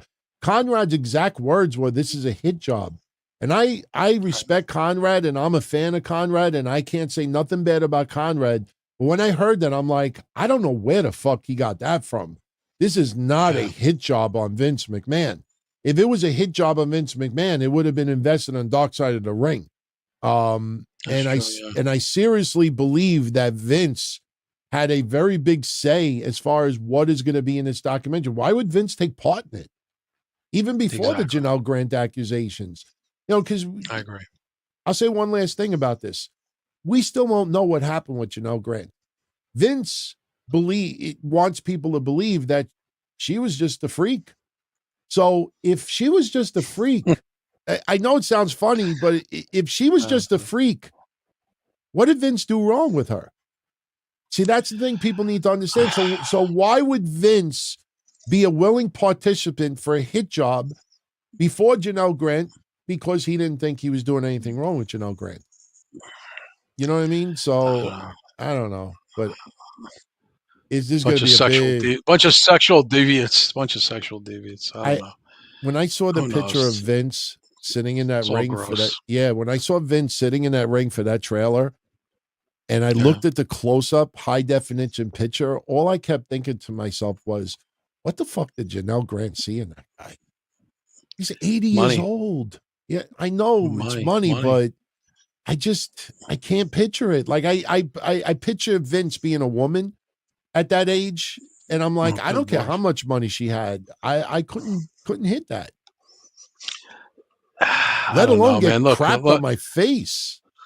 Look, what's her name? Anna Nicole Smith was with that old fucking man in the wheelchair, in her heyday, So, I mean, you never really know. I mean, what wasn't there an old school song, DT? What people do for money? Oh yeah, remember? Divine Sounds. People do for money. A man came around in the neighborhood, and he promised to take you to Hollywood. That's right. Oh my God, I'm gonna go listen to that song after the show. It was listen. No. Go on YouTube, watch a music video. The music video is epic. It is so outdated, but it's a great fucking video. And just look at the guy's teeth. Oh God, that's fucking it's funny. A great people out there. If you want to check out an old school early 80s rap that Kevin and I used to love, Divine Sounds, What People Do for Money. It's a fucking awesome song, man. I used to love that song, breakdancing. So should be Vince's new song instead of No Chance in Hell. Kevin, we'll see what happens. Yeah. When does the Vince come on? It's coming on in a couple of days. September 25th, I think. Oh, so another week and change. Yeah, I think it's September 25th. It's kind of appropriate they put it on like the same night as Dynamite, so I'm pretty sure it's September 25th. I put a reminder on my Netflix. I hit the reminder button. Yeah, I'm looking forward to it. Yeah, so for people, we'll announce the show either the 20th or 27th, either one. I'm available Sunday the 20th or the 27th for our Halloween episode for the next YouTube show. So we'll announce it this week, right? Well, I'll say this. I'm looking at dates. If it starts on the 25th, then that means it'll be done by the 23rd. So that would be, wait, 25th. No. That would be 3, 4, 5, 6. Okay, so we would be, if we do it on the 27th, that means 5 of the 6 episodes for Janelle Grant would have aired. If the 6th episode is not available sooner, I think we could very well have seen the 6th episode by the time the 27th rolls around. So we'll have, and it's not all about that. It's not all about that anyway, since we're doing the Halloween episode. Yeah, it's not all about that. And remember, be nice to have it all. You can always talk about it on the Monday show too. Yeah, that's what I was going to say. Worst case scenario, then on the November 4th DTKC show, we could talk about that final part and comment about it. So, Yeah, we can always do that. So Yeah. either the 20th or 27th, we'll decide this week. Yeah. Kev, have a good evening. I will catch you again in about 24 hours. Absolutely. Yeah. Oh, Thank you to yes, yes. everybody in the chat. Yeah. Yeah, and one last thing. This week we should have the designs back for our 20-year anniversary show and our other show shirt that we're working on, that we don't fake news to make news. So when I get the designs back, I'm going to send it to Kev, and anything that we have to tweak, we'll tweak. And if everything is a go, we'll let everybody know. And if that's the case, they should be on sale in about 2 weeks. Yes, everybody has to buy a shirt. It's not even, it's mandatory pretty much. Yeah, I mean, we have, I think, about 445 of you out there that have said, yeah, you get that shirt, I'm getting one. So we have you all on record. 445. Yeah, we have you all on record, and we're going to hold you to it. or we're going to contact Stephen P. New, and we'll see you in court. And it will not be a very expensive shirt. Don't worry about it. It's not going to be like a $50 limited edition shirt or anything. It'll be just like a regular shirt. So yeah, 20 and change probably, right? Yeah, well, yeah, something like that. Somewhere. I don't know. 26.62, something. If it's front and back designs, they're a little more. And it might be like 29, but it won't be really expensive. But it'll be a front and back shirt. Yeah, it's not gonna be like $99 like that hoodie from the AEW. Oh my God, I can't. Some of this stuff. Ridiculous. Wow, I can never spend a T-shirt $50, man. I mean that's it's ugly too. I mean it's under VP. It's under what do you call it? I was laughing at the sizes they have up to, like, I think 5XL. I think it's under vagina repellent as a fucking, oh boy, as a fucking shirt. Yeah, 99. I would never pay $99 for a wrestling thing to wear. A hoodie, a zipper. $100 is way too much, man. It's way too much. Kev, have a good evening. I'll catch you tomorrow night after Raw. You too. Everyone have a good night. Thank you, everybody, for tuning in, and we'll catch you tomorrow night on DTKC. All right. Be well, Kev. Have a good one. You too, man. Peace. All right. Take care. Everyone, thank you very much for showing up tonight. Awesome turnout. Love it. And you already know now, Kev and I will be back in late October with your next YouTube special live stream. And it's going to be a really, really good one, because obviously Bad Blood would have come and gone. At least five of those Vince episodes would be in the books. Everything else that goes on in the world of WWE, AEW, and beyond. So we will have a boatload to talk about. But also remember, every single week, Monday night, 11:15 p.m. after Raw, Kevin and I are live for the Don, Tony, and Kevin Katzel show. So we will be covering a lot of news as it happens in real time. So, you'll be able to check us out every week. But keep supporting what we do. DTKCShow.com, wrestling-news.com, DonTony.com, whichever one you want to go to. Keep downloading all the episodes that we do. That's what keeps us relevant in the stats. The higher we are in the stats, the more exposure that we get. The more exposure that we get more people that tune in, more people that rediscover us, that still don't know that we're back. And, for our Patreon family and for our channel members here on YouTube, much love, much appreciation. I mean, you guys really are the lifeline of what we do. Helps us keep the bills paid and keeps us, growing. And this is the reason why the daily news episodes are back after 20 years. We got new merchandise coming up. And then it looks like after January 1st, those history episodes will be refurbished. And I am going to add the last 5 years of wrestling, because those episodes were done in 2018 and 2019 before AEW began. So and listen, the last 5 years are not just AEW. We had pro wrestling in the COVID era. We had Lucha Underground. There was a shitload of stuff going down in the last 5 years. So I'm going to start refurbishing those episodes and adding the last 5 years of wrestling. So when people are like, oh, be careful, don't burn out. Trust me, it's not going to be as hard as it sounds, because I already have about 50 years of wrestling covered. I only have to focus on the last 5 years and just add to it. So we will be refurbishing those episodes, adding more content, and those will be released. Those will start the first week in January because it is an episodic series. So we go from week 1 to week 52. So that will be something that I will start working on probably in about a month. So this way I'm ready to go in time for January 1st. And the future looks bright for the DTKC show. We're having a ball right now. What you hear is what you get. We are straight up with everyone out there. We totally appreciate and respect every single person out there that does a podcast. We're not in competition with them. We're in competition with ourselves. So as long as you keep tuning in for what we do, enjoy what you want to enjoy, support who you want to support. There's enough wrestling fans to go around for everybody. And we just thank you very much for your support. I mean, it's just been, 2024 has been a really fun year for Kev and I. And it does suck that we stopped doing shows for numerous years, but we came back for the right reasons. We came back with good vibes and good intentions, and I think they reflected on the shows. I want to thank you all for the support, and you guys are awesome. So, my friends, have a good rest of your evening. Now, remember, for me, your next daily news update will not be until Wednesday morning, and that's because we did this show tonight.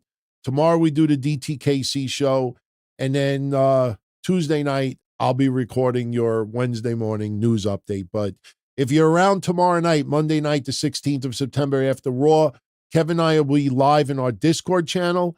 It is DTKCDiscord.com. Very easy to remember, DTKCDiscord.com. It is free, and you can join us live. We'll talk about Raw. We'll talk about SmackDown a little bit more. Any news that breaks, we'll cover that as well. And much love, everybody. Be well. Have a good rest of the evening. And for everybody who joined us live tonight, thank you. Biggest audience yet since we have been doing these special Sunday night episodes. So we will be back next month, the 27th of October, with your next one. Be well, everybody. Take care. As far back as I can remember, I always wanted to be a podcaster. For me to live any other way was nuts. To me, those goody-good people who worked shitty jobs for bum paychecks and took the subway to work every day and worried about their bills were dead. I mean, they were suckers. They had no balls. If I wanted something, I just took it. I ran everything. I paid the bills. I paid the host. I even paid the masked maniac. Everybody had their hands out. Everything was for the taking. We always called each other good fellas. You would always hear from somebody. You're gonna like Don Tony. He's all right. He's a good fella. He's one of us. But if you're part of my crew, nobody ever tells you they're gonna get rid of you. It doesn't happen that way. There weren't any arguments or curses like in the movies. See, your haters come with smiles. They come as your friends, the people who've claimed they care the most for your life. And now that's all over. And that's the best part. Today everything is different. There's lots of action. I don't have to wait around for everything like everyone else.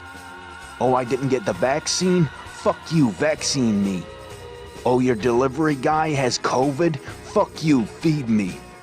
Right after I moved here, I ordered egg noodles and ketchup, and I got spaghetti with meat sauce. I'm no longer an average nobody, while they get to live the rest of their lives like a bunch of schnooks.